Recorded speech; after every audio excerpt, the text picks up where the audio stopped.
ਇੰਡੋਸ TV ਦੇਖ ਰਹੇ ਸਾਰੇ ਦਰਸ਼ਕਾਂ ਨੂੰ ਸਤਿ ਸ੍ਰੀ ਅਕਾਲ ਤੇ ਦੋਸਤੋ ਸਨਮੁਖ ਪ੍ਰੋਗਰਾਮ ਦੇ ਵਿੱਚ ਤੁਹਾਡਾ ਸਾਰਿਆਂ ਦਾ ਬਹੁਤ-ਬਹੁਤ ਸਵਾਗਤ ਹੈ।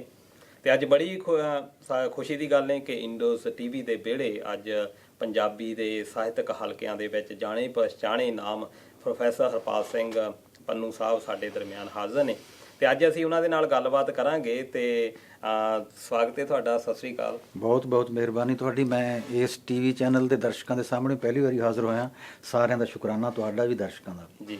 ਤੇ ਪੰਨੂ ਸਾਹਿਬ, ਸਭ ਤੋਂ ਪਹਿਲਾਂ ਖੁਸ਼ੀ ਆ ਸਾਨੂੰ ਕਿ ਤੁਸੀਂ ਸਾਡੇ ਇਸ ਵਿਹੜੇ ਦੇ ਵਿੱਚ ਪਹੁੰਚੇ ਹੋ ਤੇ ਬਕਾਇਦਾ ਆਪਾਂ ਰਵਾਇਤੀ ਸਵਾਲਾਂ ਜਵਾਬਾਂ ਦੇ ਨਾਲ ਹੀ ਸ਼ੁਰੂ ਕਰਦੇ ਹਾਂ ਕਿ ਅੱਗੇ ਵਧੀਏ। ਤੇ ਥੋੜਾ ਜਿਹਾ ਆਪਣੇ ਬਚਪਨ ਦੇ ਬਾਰੇ ਜ਼ਰੂਰ ਦੱਸੋ। ਵੈਸੇ ਤਾਂ ਪਤਾ ਲੱਗ ਜਾਂਦਾ, ਦੋਸਤਾਂ ਨੇ ਪੜ੍ਹਿਆ ਹੋਏਗਾ ਬੇਬੇ ਜੀ ਤੁਹਾਡਾ ਆਰਟੀਕਲ, ਕਾਫੀ ਕੁਛ ਉਹਦੇ ਵਿੱਚੋਂ ਪਤਾ ਲੱਗ ਜਾਣਾ ਵੀ ਤੁਸੀਂ ਕਾਫੀ ਬਰਾਈਟ ਰਹੇ ਆ ਸ਼ੁਰੂ ਤੋਂ ਹੀ। ਉਹ ਜੀ ਬਰਾਈਟ ਹੋਣਾ ਕੋਈ ਨਾ ਸ਼ੌਕ ਸੀ ਨਾ ਪਤਾ ਸੀ ਵੀ ਦਿਮਾਗ ਮੇਰਾ ਵਧੀਆ, ਰਾਤ ਉਲਟ ਸੀ ਸਗੋਂ ਜੀ। ਇਸ ਗੱਲੋਂ ਮੈਂ ਖੁਸ਼ਕਿਸਮਤ ਬੱਚਾ ਸਾਂ ਕਿ ਮੈਨੂੰ ਤੀਜੀ ਚੌਥੀ ਜਮਾਤ 'ਚ ਪਤਾ ਲੱਗ ਗਿਆ ਸੀ ਕਿ ਮੇਰਾ ਦਿਮਾਗ ਤਿੱਖਾ ਨਹੀਂ ਹੈ, ਦਰਮਿਆਨਾ ਦਿਮਾਗ ਹੈ ਮੇਰਾ ਜੀ। ਇਸ ਕਰਕੇ ਮੈਂ ਸੋਚਦਾ ਸੀ ਵੀ ਮੇਰੇ ਦੋਸਤ ਜਮਾਤੀ ਜਿਹੜੇ ਮੇਰੇ ਤੋਂ ਦੁੱਗਣੇ ਦਿਮਾਗਾਂ ਵਾਲੇ ਨੇ, ਮੈਂ ਉਹਨਾਂ ਨਾਲ ਕਿਵੇਂ ਰਲਾਂ। ਤੋ ਆਪਣੇ ਆਪ ਨੂੰ ਜਵਾਬ ਦਿੰਦਾ ਵੀ ਦਿਮਾਗ ਤਾਂ ਰੱਬ ਨੇ ਜੋ ਪਾ ਦਿੱਤਾ ਹੁਣ ਉੱਡਾ ਹੀ ਰਹਿਣਾ। ਜੇ ਮੈਂ ਇਹਨਾਂ ਤੋਂ ਦੁੱਗਣੀ ਮਿਹਨਤ ਕਰਾਂ ਤਾਂ ਇਹਨਾਂ ਦੇ ਬਰਾਬਰ ਆ ਸਕਦਾ ਜੀ। ਜੇ 2.5 ਗੁਣਾ ਵੱਧ ਮਿਹਨਤ ਕਰਾਂ ਤਾਂ ਅੱਗੇ ਸ਼ਾਇਦ ਲੰਘ ਜਾਵਾਂ ਜੀ। ਉਹ ਮੈਂ ਫਿਰ ਬੋਰੀ ਵਿਛਾ ਕੇ ਕਿਤਾਬ ਅੱਗੇ ਰੱਖ ਕੇ ਕਾਪੀ ਕਲਮ ਦਵਾਤ ਫਿਰ ਮੈਂ ਪੜ੍ਹਦਾ ਬਹੁਤ ਜ਼ਿਆਦਾ ਸੀ ਜੀ। ਮੇਰੀ ਸਿਟਿੰਗ ਦੀ ਕਪੈਸਿਟੀ ਉਦੋਂ ਵੀ ਹੁਣ ਵੀ ਮੈਂ ਥੱਕਦਾ ਨਹੀਂ। ਮਤਲਬ ਮੈਨੂੰ ਜੇ ਮੇਰੇ ਤੋਂ ਤੁਸੀਂ ਕਿਤਾਬ ਖੋਲੋ ਨਾ ਫਿਰ ਮੈਂ ਥੱਕ ਜਾਊਂਗਾ। ਅੱਛਾ, ਠੀਕ ਹੈ। ਤਾਂ ਇਹ ਬਚਪਨ ਮੇਰਾ ਇਸ ਤਰ੍ਹਾਂ ਦਾ ਸੀ ਕਿ ਤੰਗੀਆਂ ਤੁਰਸ਼ੀਆਂ ਦੇ ਦਿਨ। ਵੱਡਾ ਭਰਾ ਗੁਰਦਿਆਲ ਸਿੰਘ 10ਵੀਂ ਜਮਾਤ ਚੋਂ ਮੈਰਿਟ 'ਚ ਆਇਆ ਸੀ ਜੀ, ਲੇਕਿਨ ਅੱਗੇ ਪੜ੍ਹਾਉਣ ਲਈ ਤਾਕਤ ਨਹੀਂ ਸੀ। ਏਅਰ ਫੋਰਸ 'ਚ ਸਿਪਾਹੀ ਭਰਤੀ ਹੋ ਗਿਆ ਸੀ। ਅੱਛਾ ਜੀ। ਜਦੋਂ ਉਹਨਾਂ ਦੀ ਚਿੱਠੀ ਆਉਂਦੀ 15 ਦਿਨਾਂ ਬਾਅਦ 20 ਦਿਨਾਂ ਬਾਅਦ, ਤਾਂ ਫਿਰ ਬਾਪੂ ਜੀ ਬਾਣੀਏ ਦੀ ਦੁਕਾਨ ਤੇ ਚਿੱਠੀ ਪੜ੍ਹਾਉਣ ਜਾਇਆ ਕਰਦੇ ਸੀ। ਅੱਛਾ ਜੀ। ਬਾਣੀਆਂ ਚਿੱਠੀ ਪੜ੍ਹ ਕੇ ਸੁਣਾਉਂਦਾ, ਬਾਣੀਆਂ ਚਿੱਠੀ ਦਾ ਜਵਾਬ ਦਿੰਦਾ। ਅੱਜ ਦੇ ਦਰਸ਼ਕਾਂ ਨੂੰ ਇਹ ਗੱਲ ਬੜੀ ਅਜੀਬ ਲੱਗੇਗੀ ਕਿ ਚਿੱਠੀ ਬੜਾ ਪ੍ਰਾਈਵੇਟ ਡਾਕੂਮੈਂਟ ਹੁੰਦਾ ਹੈ ਜੀ, ਇਹ ਕਿਸੇ ਨੂੰ ਸੁਣਾਈਦਾ ਨਹੀਂ ਹੁੰਦਾ। ਲੇਕਿਨ ਜਦੋਂ ਵੱਡੇ ਭਰਾ ਦੀ ਚਿੱਠੀ ਆਉਂਦੀ ਸੀ ਉੱਥੇ ਚਾਚੀਆਂ ਤਾਈਆਂ ਚਾਚੇ ਤਾਏ ਇਕੱਠੇ ਹੋ ਜਾਂਦੇ, ਗੁਆਂਢੀ ਇਕੱਠੇ ਹੋ ਜਾਂਦੇ, ਚਿੱਠੀ ਸੁਣਨੀ ਹੈ ਅਸੀਂ। ਉਹ ਚਿੱਠੀ ਕਿਉਂ ਸੁਣਦੇ ਸੀ ਵੀ ਸਾਨੂੰ ਸਤਿ ਸ੍ਰੀ ਅਕਾਲ ਬੁਲਾਈਏ ਕਿ ਨਹੀਂ ਬੁਲਾਈ। ਇਹ ਰੌਲਾ ਪੈ ਜਾਂਦਾ ਸੀ, ਇਹਦੇ ਰੌਲਾ ਪੈਂਦਾ। ਫਿਰ ਅਸੀਂ ਜਵਾਬ ਲਿਖਵਾਉਂਦੇ ਜਦੋਂ ਦੁਕਾਨਦਾਰ ਤੋਂ, ਉਹਦੇ 'ਚ ਕਹਿੰਦੇ ਵੀ ਵੱਡੇ ਭਰਾ ਫਲਾਣੀ ਫਲਾਣੀ ਚਾਚੀ ਨੂੰ ਭੂਆ ਨੂੰ ਸਤਿ ਸ੍ਰੀ ਅਕਾਲ ਬੁਲਾਣੀ ਭੁੱਲ ਗਈ ਸੀ ਤੁਸੀਂ। ਅੱਛਾ, ਹੁਣ ਅਗਲੀ ਚਿੱਠੀ ਦੇ ਸਤਿ ਸ੍ਰੀ ਅਕਾਲ ਬੁਲਾਣੀ। ਇਹ ਸਵਾਲ ਪੁੱਛਿਆ। ਚਿੱਠੀ ਆਉਣ ਸਾਨੂੰ ਤਾਂ ਖੁਸ਼ੀ ਹੁੰਦੀ ਤਕਰੀਬਨ ਸਾਡੀਆਂ 2 ਗਲੀਆਂ ਨੂੰ ਖੁਸ਼ੀ ਹੁੰਦੀ ਵੀ ਅੱਜ ਗੁਰਦਿਆਲ ਦੀ ਚਿੱਠੀ ਆਈ ਹੈ, ਚਲੋ ਚਿੱਠੀ ਸੁਣ ਕੇ ਆਈਏ, ਜਿਵੇਂ ਕੋਈ ਕਿੱਸਾ ਸੁਣਨਾ ਹੋਵੇ ਜੀ ਜੀ ਜੀ। ਤਾਂ ਇਹ ਸਾਦਾ ਜਿਹਾ ਬਚਪਨ ਸੀ। ਕਦੀ ਕਦੀ ਘਰ 'ਚ ਇਸ ਤਰ੍ਹਾਂ ਦੀ ਗੱਲ ਹੁੰਦੀ ਵੀ ਬਾਪੂ ਜੀ ਜਦੋਂ ਚਿੱਠੀ ਪੜਵਾ ਕੇ ਚਿੱਠੀ ਲਿਖਾ ਕੇ ਆਉਂਦੇ ਤਾਂ ਹੌਕਾ ਲੈ ਕੇ ਕਹਿੰਦੇ ਘਰ 'ਚ ਇੱਕ ਬੱਚਾ ਤਾਂ ਚਾਹੀਦਾ ਜਿਹੜਾ ਚਿੱਠੀ ਪੜ੍ਹਨ ਜਾਣਦਾ ਹੋਵੇ। ਫਿਰ ਮਾਂ ਨੇ ਇੱਕ ਦਿਨ ਕਿਹਾ ਵੀ ਇਹਨੂੰ ਲਾ ਦਿਓ, ਖਬਰ ਇਹਦੀ ਕਿਸਮਤ 'ਚ 4 ਅੱਖਰ ਲਿਖੇ ਹੋਣ। ਤਾਂ ਉਸ ਮਜਬੂਰੀ 'ਚੋਂ ਮੈਨੂੰ ਸਕੂਲ 'ਚ ਪੜ੍ਹਨ ਲਾਇਆ ਗਿਆ ਸੀ ਵੀ ਚਿੱਠੀ ਕਿਸੇ ਤੋਂ ਪੜਵਾਉਣੀ ਨਾ ਪਵੇ, ਕਿਸੇ ਤੋਂ ਲਿਖਵਾਉਣੀ ਨਾ ਪਵੇ। ਇਸ ਤਰ੍ਹਾਂ ਦਾ ਸਾਦਾ ਬਚਪਨ ਸੀ ਮੇਰਾ। ਜੇ ਤੁਸੀਂ ਮੁਨਾਸਿਬ ਸਮਝੋ ਤਾਂ ਮੈਂ ਆਪਣੇ ਬਚਪਨ ਦੀ ਇੱਕ ਹੋਰ ਗੱਲ ਸੁਣਾ। ਸਕੂਲ ਤਕਰੀਬਨ 1.5 ਕਿਲੋਮੀਟਰ ਦੂਰ ਸੀ ਘਰੋਂ, ਖੇਤ 3 ਕਿਲੋਮੀਟਰ। ਅੱਛਾ ਜੀ। ਘੱਗਾ ਮੇਰਾ ਪਿੰਡ ਸਮਾਣਾ ਪਾਤਣਾ ਸ਼ਹਿਰ ਤੇ ਪਟਿਆਲੇ ਤੋਂ ਦੱਖਣ ਪੱਛਮ ਵਾਲੇ ਪਾਸੇ ਜੀ। ਤੋ ਮੇਰੇ ਪਿੰਡ ਮੇਰੀ ਜ਼ਮੀਨ ਹੈ ਜਿਹੜੀ ਉਹ ਪਿੰਡ ਦੀ ਸਰਹੱਦ ਤੇ ਸੀ। ਅੱਗੇ ਬਾਹਮਣ ਮਾਜਰਾ ਸ਼ੁਰੂ ਹੋ ਜਾਂਦਾ ਸੀ। ਅੱਛਾ। ਤੋ ਦੁਪਹਿਰ ਨੂੰ ਅਪ੍ਰੈਲ ਮਈ ਦੇ ਮਹੀਨੇ ਮੈਂ ਜਦੋਂ ਸਕੂਲ ਚੋਂ ਪੜ੍ਹ ਕੇ ਆਉਂਦਾ ਤਾਂ ਬਸਤਾ ਜੇ ਜ਼ਮੀਨ ਤੇ ਮੈਂ ਰੱਖੀ ਹੁੰਦਾ ਸੀ। ਮਾਂ ਮੈਨੂੰ ਇਹ ਪੁੱਛਦੀ, ਰੋਟੀ ਘਰ ਖਾਏਗਾ ਕਿ ਤੇਰੇ ਬਾਪੂ ਜੀ ਦੀ ਰੋਟੀ ਦੇ ਵਿੱਚ ਹੀ ਬੰਨ੍ਹ ਦੇਵਾਂ। ਠੀਕ ਹੈ। ਜੇ ਭੁੱਖ ਲੱਗੀ ਹੁੰਦੀ ਘਰ ਖਾ ਲੈਂਦਾ, ਨਹੀਂ ਆਖ ਦਿੰਦਾ ਵਿੱਚ ਹੀ ਬੰਨ ਦੋ। ਮੈਂ ਬਸਤੇ ਚੋਂ ਫਾਲਤੂ ਕਿਤਾਬਾਂ ਕਾਪੀਆਂ ਕੱਢ ਦਿੰਦਾ, ਜਿਹੜਾ ਹੋਮਵਰਕ ਦਿੱਤਾ ਹੁੰਦਾ ਸੀ ਮਾਸਟਰ ਜੀ ਨੇ ਉਹ ਵਿੱਚ ਪਿਆ ਰਹਿਣ ਦਿੰਦਾ। ਕਲਮ ਦਵਾਤ, ਮੋਢੇ 'ਚ ਬਸਤਾ, ਹੱਥ 'ਚ ਰੋਟੀ। ਫਿਰ ਮੈਂ ਪੈਦਲ, ਸਾਈਕਲ ਖਰੀਦਣ ਜੋਗੇ ਪੈਸੇ ਨਹੀਂ ਸਨ, ਮੈਂ ਪੈਦਲ ਆਪਣੇ ਬਾਪੂ ਜੀ ਵਾਸਤੇ ਰੋਟੀ ਲੈ ਕੇ ਜਾਂਦਾ। ਖੇਤ ਪਹੁੰਚਦਾ, ਆਵਾਜ਼ ਮਾਰਦਾ, ਬਾਪੂ ਜੀ ਗਾਹ ਦੇ ਪਿੱਛੇ ਹੁੰਦੇ ਸੀ ਪੁਰਾਣੀ ਫੜੀ ਹੋਈ, ਆ ਜਾਓ ਬਾਪੂ ਜੀ ਰੋਟੀ ਖਾ ਲਓ। ਜਵਾਬ ਹੁੰਦਾ, ਰੋਟੀ ਟੰਗ ਦੇ ਨਿੰਮ ਦੀ ਟਾਹਣੀ ਨਾਲ, ਇੱਧਰ ਆ, ਹੱਥ 'ਚ ਪੁਰਾਣੀ ਫੜ, ਗਾਹ ਨਹੀਂ ਰੁਕਣਾ ਚਾਹੀਦਾ ਜੀ। ਸਹੀ ਹੈ। ਮੇਰੇ ਹੱਥ 'ਚ ਪੁਰਾਣੀ ਹੁੰਦੀ। ਕਣਕ ਗਾਉਂਦਿਆਂ ਗਾਉਂਦਿਆਂ ਬਲਦਾਂ ਦੇ ਖੁਰ ਲਹੂ ਲੁਹਾਨ ਹੋਏ ਹੁੰਦੇ। ਅੱਗੇ ਅੱਗੇ ਬਲਦ ਰੋਂਦੇ ਜਾਂਦੇ ਹੁੰਦੇ, ਪਿੱਛੇ ਪਿੱਛੇ ਮੈਂ ਰੋਂਦਾ ਜਾਂਦਾ। ਮੈਂ ਸੋਚਦਾ ਹੁੰਦਾ ਵੀ ਇਹ ਪਸ਼ੂ ਨੇ ਨਾ, ਸੋਚਦੇ ਹੋਣਗੇ ਸਾਡਾ ਮਾਲਕ ਜਿਹੜਾ ਸੋਟੀ ਫੜੀ ਆਉਂਦਾ ਸਾਡੇ ਪਿੱਛੇ ਪਿੱਛੇ, ਇਹ ਸੁਖੀ ਹੋਏਗਾ। ਮੈਂ ਸੋਚਦਾ ਹੁੰਦਾ ਮੈਂ ਬੰਦਾ, ਇਸ ਕਰਕੇ ਮੈਨੂੰ ਪਤਾ ਹੈ ਕਿ ਇਹਨਾਂ 'ਚ ਤੇ ਮੇਰੇ 'ਚ ਕੋਈ ਫਰਕ ਨਹੀਂ। ਇਸ ਤਰ੍ਹਾਂ ਦਾ ਮੇਰਾ ਬਚਪਨ ਸੀ।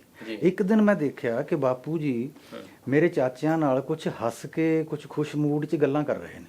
ਅੱਛਾ, ਖਿਜੇ ਰਹਿੰਦੇ ਸੀ। ਅੱਛਾ, ਕਿਉਂਕਿ ਕਰਜ਼ਾ ਉਤਰਦਾ ਨਹੀਂ ਸੀ, ਕੰਮ ਜ਼ਿਆਦਾ ਕਰਨਾ ਪੈਂਦਾ ਸੀ।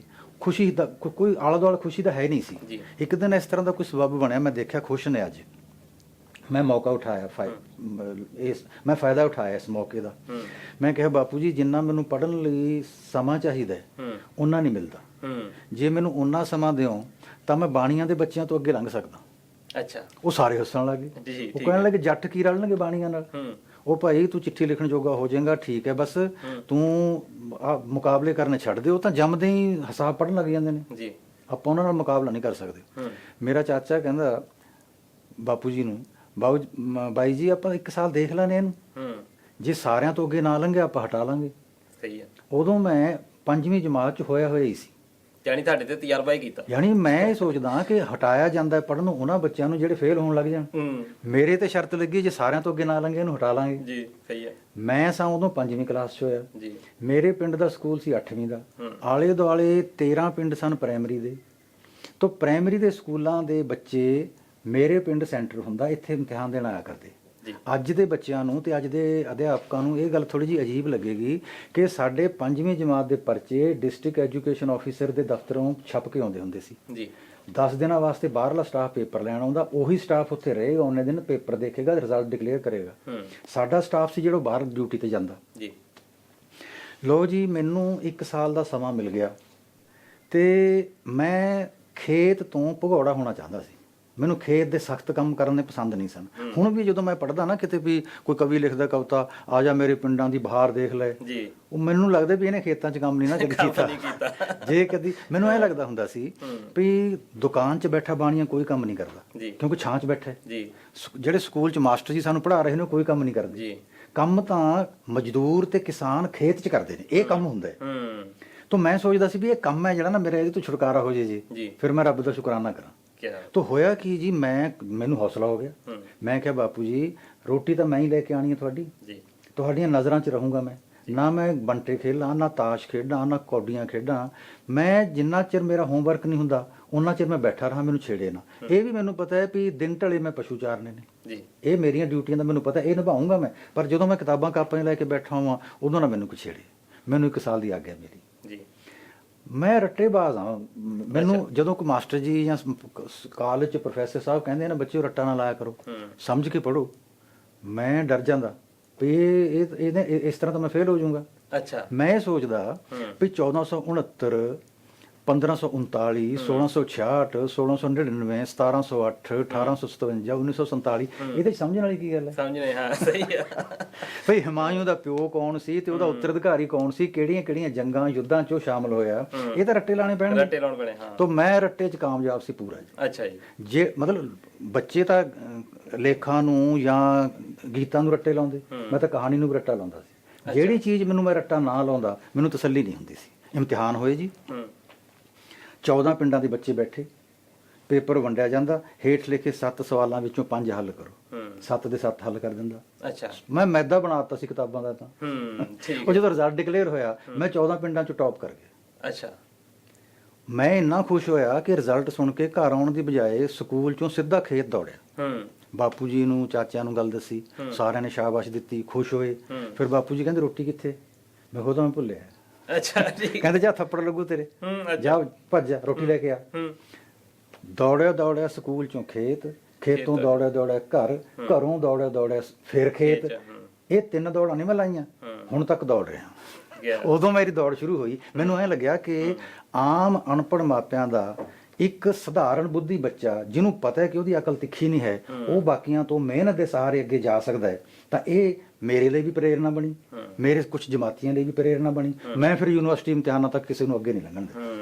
ਤੇ ਇਹ ਜਿਹੜੀ ਪ੍ਰੇਰਨਾ ਤੁਸੀਂ ਗੱਲ ਕੀਤੀ ਆ ਬਈ ਅਸਲ ਦੇ ਵਿੱਚ ਜੇ ਦੇਖਿਆ ਜਾਵੇ ਵੀ ਬਹੁਤ ਸਾਰੇ ਲੋਕਾਂ ਦੀ ਸਾਰੀ ਉਮਰ ਲੰਘ ਜਾਂਦੀ ਆ, ਉਹ ਆਪਣੇ ਆਪ ਨੂੰ ਇੰਟੈਲੀਜੈਂਟ ਹੀ ਸਮਝਦੇ ਰਹਿੰਦੇ ਆ। ਬਹੁਤ ਘੱਟ ਲੋਕ ਨੇ ਜਿਹਨੂੰ ਪਤਾ ਲੱਗਦਾ। ਇੱਕ ਤਾਂ ਇਹ ਗੱਲ ਤੁਹਾਡੀ ਸਹੀ ਹੈ। ਦੂਜੀ, ਮੈਂ ਕਿਤੇ ਕਿਤੇ ਦੋਸਤਾਂ 'ਚ ਬੈਠਾ ਵੀ ਤੇ 1-2 ਥਾਵਾਂ ਤੇ ਲਿਖਿਆ ਵੀ ਹੈ ਵੀ ਮੈਂ ਕਾਲਜ 'ਚ ਕਵਿਤਾ ਲਿਖਣੀ ਚਾਹੀ ਜੀ। ਥੋੜੀ ਦੇਰ ਬਾਅਦ ਮੈਨੂੰ ਪਤਾ ਲੱਗ ਗਿਆ ਵੀ ਮੈਂ ਕਵੀ ਨਹੀਂ ਹਾਂ। ਇਹ ਵੀ ਨਹੀਂ ਕਿਸੇ ਨੂੰ ਪਤਾ ਲੱਗਦਾ, ਬਹੁਤ ਸਾਰਿਆਂ ਨੂੰ ਸਾਰੀ ਉਮਰ ਪਤਾ ਨਹੀਂ ਲੱਗਦਾ। ਸਾਰੇ ਉਮਰ ਨਹੀਂ ਪਤਾ ਲੱਗਦਾ। ਮੈਂ ਇਹੋ ਜਿਹੇ ਬੰਦਿਆਂ ਨੂੰ ਜਾਣਦਾ ਜਿਹੜੇ ਆਪਣੀ ਪੋਥੀ ਲੈ ਕੇ ਬੈਠ ਜਾਂਦੇ ਨੇ, ਕਵਿਤਾ ਸੁਣਾਉਣੀ ਸ਼ੁਰੂ ਕਰ ਦਿੰਦੇ ਨੇ, ਨਾ ਉਹਨੂੰ ਰਸ ਆਏ ਸੁਣਾਉਣ ਵਾਲੇ ਨੂੰ, ਨਾ ਸੁਣਨ ਵਾਲੇ ਨੂੰ ਰਸ ਆਏ। ਤੇ ਮੈਂ ਆਪਣੇ ਆਪ ਨੂੰ ਦਾਤ ਦਿੰਦਾ ਕਿ ਮੈਂ ਘੱਟੋ ਘੱਟ ਉਹ ਖੁਸ਼ਕਿਸਮਤ ਜਵਾਨ ਸੀ ਜਿਹਨੂੰ ਲੱਗ ਗਿਆ ਸੀ ਪਤਾ ਕਿ ਮੈਂ ਕਵੀ ਨਹੀਂ ਹਾਂ। ਜੀ ਕੀ ਬਾਤ ਹੈ। ਇਹ ਦੋ ਗੱਲਾਂ ਜਿਹੜੀਆਂ ਤੁਸੀਂ ਦੱਸੀਆਂ, ਇਹ ਦੋਸਤੋ ਜਰੂਰ ਪਤਾ ਲਾ ਲਓ ਵੀ ਇੱਕ ਤਾਂ ਤੁਸੀਂ ਕਵੀ ਨਹੀਂ ਹੈਗੇ ਤੇ ਇੱਕ ਜਿਹੜਾ ਆ ਦਿਮਾਗ ਕਿੰਨਾ ਕੁ ਤਿੱਖਾ ਆ। ਤੇ ਖੈਰ ਇਹ ਤੁਹਾਡਾ ਬਚਪਨ ਹੈਗਾ ਤੇ ਜ਼ਿਆਦਾ ਜੇ ਜਾਣਕਾਰੀ, ਕਿਉਂਕਿ ਆਪਣੇ ਕੋਲ ਟਾਈਮ ਦੀ ਵੀ ਲਿਮਿਟੇਸ਼ਨ ਹੈਗੀ ਆ, ਤੁਸੀਂ ਬੇਬੇ ਜੀ ਇਹਨਾਂ ਦਾ ਜਿਹੜਾ ਪੜ੍ਹ ਸਕਦੇ ਆ ਆਰਟੀਕਲ, ਉਹਦੇ ਵਿੱਚੋਂ ਕਾਫੀ ਵਧੀਆ ਤਰੀਕੇ ਦੇ ਨਾਲ ਦੱਸਿਆ। ਤੇ ਵੈਸੇ ਤਾਂ ਮੈਂ ਚਾਹੁੰਦਾ ਸੀ ਵੀ ਥੋੜੀ ਜਿਹਾ ਨਾਨਕਿਆਂ ਵਾਲੇ ਪੱਖ ਵੀ ਜਾਂਦੇ, ਉਹ ਮੇਰੀ ਗੱਲਬਾਤ ਵੀ ਅਧੂਰੀ ਰਹੂਗੀ ਜੇ ਨਾਨਕਿਆਂ ਵੱਲ ਨਾ ਗਏ। ਸੋ ਹੋਇਆ ਕਿ ਬਾਪੂ ਜੀ ਤੰਗੀ ਤੁਰਸ਼ੀ ਚ ਰਹਿੰਦੇ ਸਨ, ਜ਼ਮੀਨ ਘੱਟ ਸੀ ਤੇ ਉਹਨਾਂ ਦੇ ਨਾਂ 'ਚ ਇੱਕ ਫਸਲ ਹੀ ਹੁੰਦੀ ਸੀ, ਨਾ ਉਦੋਂ ਟਿਊਬਵੈਲ ਹੁੰਦੇ ਸਨ, ਨਾ ਉਦੋਂ ਟਰੈਕਟਰ ਸਨ, ਨਾ ਉਦੋਂ ਆ ਖਾਦਾਂ ਸਨ। ਹੁਣ ਜਦੋਂ ਕਹਿ ਦਿੰਦੇ ਨਾ ਰਸਾਇਣ ਖਾਦਾਂ ਨੇ, ਕੀਟਨਾਸ਼ਕ ਦਵਾਈਆਂ ਨੇ ਸੱਤਿਆਨਾਸ਼ ਕਰ ਦਿੱਤਾ, ਬਈ ਕਿਸਾਨ ਨੂੰ ਕੀ ਪਤਾ ਸੀ ਸੱਤਿਆਨਾਸ਼ ਹੋ ਜੂ? ਕਿਸਾਨ ਨੇ ਤਾਂ ਆਪਣੇ ਸਿਰੋਂ ਕਰਜ਼ਾ ਉਤਾਰਨਾ ਸੀ। ਸਾਡੇ ਸਿਰੋਂ ਕਰਜ਼ਾ ਉਤਰਿਆ ਹੀ ਨਹੀਂ ਸੀ ਜਦੋਂ ਤੱਕ ਇਹ ਰਸਾਇਣਿਕ ਖਾਦਾਂ ਨਹੀਂ ਆਈਆਂ ਸੀ, ਜਦੋਂ ਤੱਕ ਨਵੇਂ ਬੀਜ ਨਹੀਂ ਆਏ ਸੀ। ਸਾਡੇ ਲਈ ਚਮਤਕਾਰ ਸੀ ਕਿ ਜਿਸ 1 ਏਕੜ ਕਿੱਲੇ ਚੋਂ ਪੂਰਾ ਜ਼ੋਰ ਲਾ ਕੇ ਰੂੜੀ ਪਾ ਕੇ ਅਸੀਂ 20 ਮਣ ਕਣਕ ਕੱਢਦੇ, ਇਹ ਤੋਂ ਵੱਧ ਹੁੰਦੀ ਨਹੀਂ ਸੀ, 80 ਮਣ ਕਣਕ ਨਿਕਲੀ। 1 ਸਾਲ ਦੇ ਅੰਦਰ ਅਸੀਂ ਸਾਰਾ ਕਰਜ਼ਾ ਉਤਾਰ ਦਿੱਤਾ। ਅਸੀਂ ਸੋਚਿਆ ਧਰਤੀ ਤੇ ਸੁਰਗ ਬਣ ਗਿਆ, ਸਾਇੰਸਦਾਨਾਂ ਨੇ ਸਾਡੀ ਮਦਦ ਕੀਤੀ। ਲੇਕਿਨ ਕਿਸਾਨ ਹੈ ਜਿਹੜਾ ਨਾ, ਮਜ਼ਦੂਰ ਹੈ ਜਿਹੜਾ, ਉਹਨੂੰ ਅੱਧੀ ਸਦੀ ਬਾਅਦ ਕੀ ਹੋਊਗਾ ਕੋਈ ਪਤਾ ਨਹੀਂ, ਉਹਨੂੰ ਪਤਾ ਨਹੀਂ। ਉਹ ਤੰਗੀਆਂ ਤੁਰਸ਼ੀਆਂ ਦੇ ਦਿਨਾਂ 'ਚ ਮੇਰੇ ਮਾਮੇ ਤਕੜੇ ਸਨ ਜੀ। ਤਕੜੇ ਤਾਂ ਬਹੁਤ ਸਾਰੇ ਲੋਕ ਹੈਗੇ ਜੀ, ਦਿਆਲੂ ਸਨ, ਮਿਹਰਬਾਨ, ਪਿਆਰ, ਸਾਨੂੰ ਪਿਆਰ ਕਰਦੇ ਸੀ। ਤੁਸੀਂ ਇਹ ਦੇਖੋ ਕਿ ਜਦੋਂ ਦੁੱਧੋਂ ਹਟਦੀ ਮੱਝ, ਉਹ ਦੁੱਧੋਂ ਹਟੀ ਮੱਝ ਲੈ ਜਾਂਦੇ, ਦੁੱਧ ਦੇਣ ਵਾਲੀ ਛੱਡ ਜਾਂਦੇ। ਦੇਖਦੇ ਇੱਧਰ ਸੱਜੇ ਖੱਬੇ ਦਾਣੇ ਘੱਟ ਨੇ, ਤੋ ਆਉਂਦੇ ਘੋੜੇ ਤੇ ਬੋਰੀ ਦਾਣੇ ਦੀ ਲੱਗ ਲਿਆਉਂਦੇ, ਆਪ ਪੈਦਲ ਤੁਰ ਆਉਂਦੇ। ਫਿਰ ਨਾਨਕੇ ਜਾਂਦਾ ਮੈਂ ਛੁੱਟੀਆਂ 'ਚ, ਉੱਥੇ ਪ੍ਰੇਮ ਮਿਲਦਾ, ਖਾਣ ਪੀਣ ਨੂੰ ਮਿਲਦਾ। ਜਦੋਂ 10ਵੀਂ ਪਾਸ ਕਰ ਲਈ ਮੈਂ ਤੇ ਮੈਰਿਟ 'ਚ ਆਇਆ, ਬਾਪੂ ਜੀ ਨੂੰ ਮੈਂ ਕਿਹਾ ਵੀ ਬਾਪੂ ਜੀ ਪੈਸੇ ਦਿਓ, ਮੈਂ ਕਾਲਜ 'ਚ ਦਾਖਲ ਹੋਣਾ। ਬਾਪੂ ਜੀ ਕਹਿੰਦੇ ਪੈਸੇ ਤਾਂ ਹਨ ਨਹੀਂ। ਮੈਂ ਕਿਹਾ ਪੈਸੇ ਹਨ ਨਹੀਂ, ਇਹ ਕੀ ਜਵਾਬ ਹੋਇਆ? ਪੈਸੇ ਮੈਂ ਕਿਸੇ ਚੰਗੇ ਕੰਮ ਲਈ ਮੰਗਦਾ, ਪੈਸੇ ਦੇਣੇ ਪੈਣਗੇ। ਬਾਪੂ ਜੀ ਕਹਿੰਦੇ ਕਿ ਤੇਰੀ ਮਾਂ ਦਾ ਕੋਈ ਗਹਿਣਾ ਪਿਆ ਜੇ ਫਾਲਤੂ ਘਰ 'ਚ, ਉਹ ਲੈ ਜਾ, ਵੇਚ ਆ। ਘਰ 'ਚ ਤੈਨੂੰ ਕੋਈ ਫਾਲਤੂ ਪਸ਼ੂ ਦਿਸਦਾ, ਖੋਲ ਲੈ, ਵੇਚ ਆ। ਇੱਕ ਮੈਂ ਤੇਰੇ ਸਾਹਮਣੇ ਬੈਠਾ, ਮੈਨੂੰ ਜਿੱਥੇ ਮਰਜ਼ੀ ਵੇਚ ਦੇ, ਨੌਕਰ ਰਲਾ ਦੇ, ਸੀਰੀ ਰਲਾ ਦੇ ਕਿਸੇ ਨਾਲ। ਮੈਂ ਚਾਹੁੰਦਾ ਕਿ ਤੂੰ ਪੜ੍ਹੇ, ਤੂੰ ਪੜ੍ਹ ਸਕਦਾ, ਪਰ ਹੁਣ ਮੈਂ ਕੀ ਕਰਾਂ, ਮੇਰੇ ਕੋਲ ਪੈਸੇ ਨਹੀਂ। ਮੈਂ ਉਦੋਂ ਹੀ ਸਮਝ ਗਿਆ ਵੀ ਇੱਥੇ ਕੀਮਤੀ ਸਮਾਂ ਜ਼ਾਇਆ ਕਰਨਾ ਕੋਈ ਫਾਇਦਾ ਨਹੀਂ। ਸਾਈਕਲ ਮੰਗਿਆ ਗੁਆਂਢੀਆਂ ਤੋਂ, ਨਾਨਕੇ ਜਾ ਪਹੁੰਚਿਆ। ਉੱਥੇ ਕਈ ਗੱਲਾਂ ਹੋਈਆਂ, ਅੱਧੀ ਰਾਤ ਤੱਕ ਅਸੀਂ ਗੱਲਾਂ ਕਰਦੇ ਰਹੇ। ਮੈਂ ਜਦੋਂ ਪੈਸਿਆਂ ਦਾ ਸਵਾਲ ਪਾਇਆ, ਮਾਮਾ ਜੀ ਕਹਿਣ ਪੈਸੇ ਹਨ ਨਹੀਂ। ਮੇਰਾ ਉੱਤਰ ਹੁੰਦਾ ਸੀ ਵੀ ਪੈਸੇ ਤਾਂ ਸਾਡੇ ਕੋਲ ਵੀ ਨਹੀਂ ਹਨ, ਪਰ ਮੇਰੇ ਬਾਪੂ ਜੀ ਨੂੰ ਤਾਂ ਆੜਤੀਆ ਵੀ ਨਹੀਂ ਦਿੰਦਾ, ਤੁਹਾਨੂੰ ਆੜਤੀਆ ਤਾਂ ਦਿੰਦਾ ਹੈ ਨਾ ਪੈਸੇ, ਇਸ ਕਰਕੇ ਆੜਤੀ ਤੋਂ ਲੈ ਕੇ ਦਿਓ। ਨਾ ਜੀ ਮਾਮਾ ਜੀ ਟਾਲੀ ਜਾਣ ਮੈਨੂੰ ਗੁੱਸਾ ਆ ਗਿਆ। ਹੁਣ ਤੁਸੀਂ ਇਹ ਦੇਖੋ ਕਿ ਇਹ ਗੁੱਸਾ 15 ਸਾਲ ਦੇ ਇੱਕ ਮੁੰਡੇ ਦਾ ਹੈ, 10ਵੀਂ ਪਾਸ ਦਾ। ਮੈਂ ਕਿਹਾ ਮਾਮਾ ਜੀ, ਮੈਂ ਜੂਆ ਖੇਡਣ ਵਾਸਤੇ ਪੈਸੇ ਨਹੀਂ ਮੰਗਦਾ, ਫਿਲਮ ਦੇਖਣ ਵਾਸਤੇ ਪੈਸੇ ਨਹੀਂ ਮੰਗਦਾ, ਮੈਂ ਪੜ੍ਹਨ ਲਈ ਪੈਸੇ ਮੰਗਦਾ ਤੇ ਮੈਂ ਇਹਨਾਂ ਪੈਸਿਆਂ ਦਾ ਹੱਕਦਾਰ ਹਾਂ। ਜੇ ਇਸ ਨੇਕ ਕੰਮ ਵਾਸਤੇ ਵੀ ਤੁਸੀਂ ਮੇਰੀ ਮਦਦ ਨਹੀਂ ਕਰਨੀ ਸੀ, ਫਿਰ ਆਪਣੀ ਭੈਣ ਇੱਕ ਗਰੀਬ ਜੱਟ ਨੂੰ ਕਿਉਂ ਵਿਆਹੀ ਸੀ ਤੁਸੀਂ? ਮਾਮਾ ਜੀ ਰੋਣ ਲੱਗ ਗਏ। ਨਾਨਕੇ ਮੇਰੇ ਹਰਿਆਣੇ 'ਚ ਨੇ, ਬਾਣਜੇ ਜਿਸ ਬਾਤ ਦਾ ਪਤਾ ਨਾ ਹੋਇਆ ਕਰੇ ਨਾ, ਉਹ ਬਾਤ ਨਹੀਂ ਛੇੜਿਆ ਕਰਦੇ। ਮੈਂ ਕਿਹਾ ਪਤਾ ਮੈਨੂੰ ਤਾਂ ਛੇੜੀਏ? ਕਹਿੰਦੇ ਨਾ ਪਤਾ ਨਹੀਂ ਤੇਰਾ, ਅਸੀਂ ਛੋਟੇ ਛੋਟੇ ਸਾਂ, ਤੇਰਾ ਨਾਨਾ ਦੂਜੀ ਸੰਸਾਰ ਜੰਗ 'ਚ ਭਰਤੀ ਹੋ ਗਿਆ ਸੀ, ਅੰਗਰੇਜ਼ ਜਬਰਨ ਲੈ ਗਏ ਸੀ, ਉਹ ਮਾਰਿਆ ਗਿਆ। ਤੇਰੀ ਮਾਂ ਤੇ ਤੇਰੀ ਮਾਸੀ ਸਾਡੇ ਤੋਂ, ਦੋਏ ਮਾਮਿਆਂ ਤੋਂ, ਤੇਰਿਆਂ ਤੋਂ ਵੱਡੀਆਂ ਨੇ। ਜੇ ਅਸੀਂ ਵੱਡੇ ਹੁੰਦੇ, ਤੇਰੀ ਮਾਸੀ ਤੇ ਤੇਰੀ ਬੇਬੇ ਛੋਟੀ ਹੁੰਦੀ, ਫਿਰ ਤੇਰਾ ਇਲਜ਼ਾਮ ਮੇਰੇ ਤੇ ਠੀਕ ਸੀ। ਉਹ ਵੱਡੀਆਂ ਸੀ, ਸਾਡੇ ਤੋਂ ਪਹਿਲਾਂ ਵੱਡੀਆਂ ਹੋ ਗਈਆਂ। ਗੁਆਂਢੀ ਜਿਵੇਂ ਵਿਆਹ ਕਰਦੇ ਨੇ, ਉਹਨੇ ਵਿਆਹ ਦਿੱਤੀਆਂ, ਇਹ ਮੇਰੇ ਵੱਸ ਦੀ ਗੱਲ ਨਹੀਂ ਸੀ। ਮੈਂ ਕਿਹਾ ਠੀਕ, ਉਹ ਤਾਂ ਤੁਹਾਡੇ ਵੱਸ ਦੀ ਗੱਲ ਨਹੀਂ ਸੀ, ਹੁਣ ਪੈਸੇ ਦੇਣੇ ਤੁਹਾਡੇ ਵੱਸ ਦੀ ਗੱਲ ਹੈਗੀ, ਪੈਸੇ ਲੈ ਕੇ ਜਾਊਂਗਾ। ਮਾਮੀ ਸੁਣ ਰਹੀ ਸੀ ਸਾਡੀਆਂ ਗੱਲਾਂ, ਕਹਿੰਦੀ ਦੋ ਤੇ ਸੌਂ ਜਾਓ ਤੁਸੀਂ, ਕਰੂੰਗੀ ਕੁਛ ਨਾ ਕੁਛ। ਅਸੀਂ ਸੌਂ ਗਏ। ਅਗਲੀ ਸਵੇਰ ਮਾਮੀ ਜੀ ਨੇ 2 ਪੀਪੇ ਤਿਆਰ ਕੀਤੇ ਹੋਏ ਸੀ, ਇੱਕ 'ਚ ਖਾਣ ਪੀਣ ਦੀਆਂ ਚੀਜ਼ਾਂ, ਇੱਕ 'ਚ ਕੱਪੜੇ ਤੇ ਪੱਗ, ਕੁੜਤੇ ਪਜਾਮੇ, ਤੇ ਮੈਨੂੰ 200 ਰੁਪਈਆ ਦਿੱਤਾ, ਤੇ 200 ਰੁਪਈਏ ਤੋਂ ਇਲਾਵਾ 10 ਰੁਪਈਏ ਹੋਰ ਦਿੱਤੇ, ਇਹ ਕਿਰਾਇਆ ਤੇਰਾ। ਫਿਰ ਮਾਮਾ ਜੀ ਨੂੰ ਕਹਿੰਦੀ ਇਹ ਉਹੀ ਕਿਹਾ ਮੈਂ ਕਿਰਾਇਆ ਤੂੰ ਲਾਈ ਕਿਤੇ, ਇਹ 10 ਰੁਪਈਆਂ ਚ ਲੈ ਲੈਣੇ। ਇੰਨੇ ਮਿਹਰਬਾਨ, ਇੰਨੇ ਪਿਆਰ ਕਰਨ ਵਾਲੇ, ਉਹੀ ਮੈਨੂੰ ਲਾਲੀ ਜੀ ਦੇ ਘਰ ਛੱਡ ਗਏ। ਮੇਰੇ ਮਾਮਾ ਜੀ ਲਾਲੀ ਜੀ ਦੇ ਪਾਪਾ ਦੇ ਦੋਸਤ ਸਨ। ਅੱਛਾ ਜੀ। ਤੇ ਇਹ ਮੈਨੂੰ ਛੱਤ ਮਿਲ ਗਈ ਕਿਰਾਏ ਤੋਂ ਬਿਨਾਂ। ਬਸ ਫਿਰ ਫੀਸ ਮੈਂ ਚਲਾ ਗਿਆ ਜੀ, ਮਾਸਟਰਾਂ ਨੇ ਦੱਸਿਆ ਸੀ, ਮੈਂ ਦਾਖਲ ਹੋਣਾ ਮੈਂ, ਤੇ ਕਿੱਥੇ ਦਾਖਲ ਹੋਵਾਂ? ਕਹਿੰਦੇ ਪਟਿਆਲੇ ਮਹਿੰਦਰਾ ਕਾਲਜ।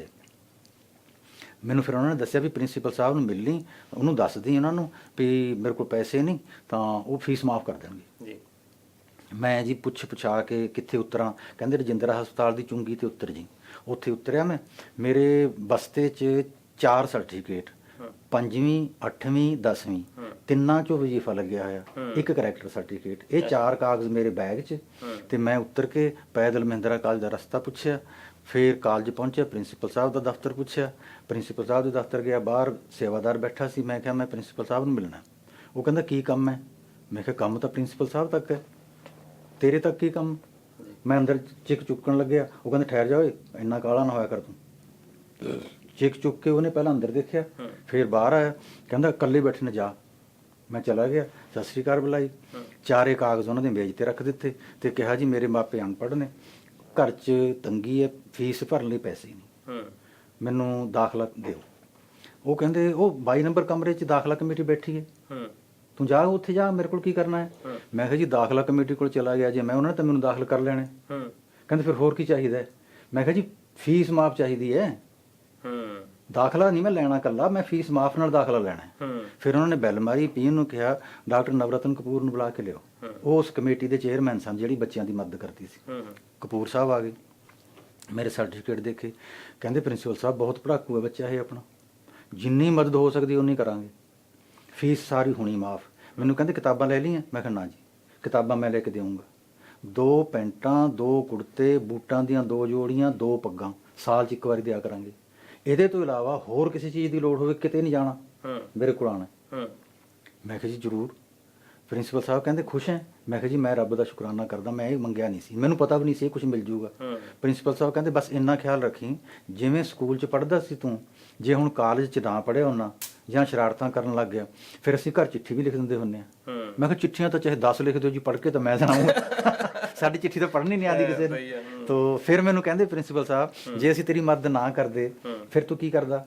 ਮੈਂ ਕਿਹਾ ਜੀ ਮੈਨੂੰ ਮਾਸਟਰ ਜੀ ਨੇ ਦੱਸਿਆ ਸੀ ਕਿ ਉਹ ਪਟਿਆਲੇ ਇੱਕ ਖਾਲਸਾ ਕਾਲਜ ਵੀ ਹੈ, ਜੇ ਮਹਿੰਦਰਾ ਕਾਲਜ 'ਚ ਤੇਰੀ ਮਦਦ ਨਾ ਹੋਈ ਫਿਰ ਤੂੰ ਖਾਲਸਾ ਕਾਲਜ ਚਲਾ ਜਾਈਂ। ਫਿਰ ਖਾਲਸਾ ਕਾਲਜ ਵੀ ਸਰ ਮੈਂ ਇਹੀ ਮੁਹਾਰ ਨਹੀਂ ਪੜ੍ਹ ਦਿੰਦਾ, ਜੇ ਖਾਲਸਾ ਕਾਲਜ 'ਚ ਵੀ ਮੈਨੂੰ ਮਦਦ ਨਾ ਮਿਲਦੀ ਫਿਰ ਮੈਂ ਪਿੰਡ ਚਲਾ ਜਾਂਦਾ, ਮੋਢੇ ਤੇ ਸੋਟੀ ਰੱਖ ਲੈਂਦਾ, ਪਸ਼ੂ ਚਾਰਦਾ। ਫਿਰ ਮੈਂ ਸੋਚ ਲੈਂਦਾ ਮੇਰੀ ਕਿਸਮਤ 'ਚ ਨਹੀਂ ਲਿਖਿਆ ਜਿੱਦਾਂ, ਫਿਰ ਮੈਂ ਹੀ ਕਰਾਂ। ਇਹ ਮੇਰਾ ਤਾਂ ਪ੍ਰੋਗਰਾਮ ਇੰਨਾ ਸੀ ਜੀ। ਬਸ ਫਿਰ ਉਹਨਾਂ ਨੇ ਮੇਰੇ ਬਹੁਤ ਮਿਹਰਬਾਨ ਰਹੇ ਮੇਰੇ ਟੀਚਰ, ਮੇਰੇ ਤੇ ਸਕੂਲ 'ਚ ਵੀ, ਕਾਲਜ 'ਚ ਵੀ, ਯੂਨੀਵਰਸਿਟੀ 'ਚ ਵੀ। ਬਿਲਕੁਲ।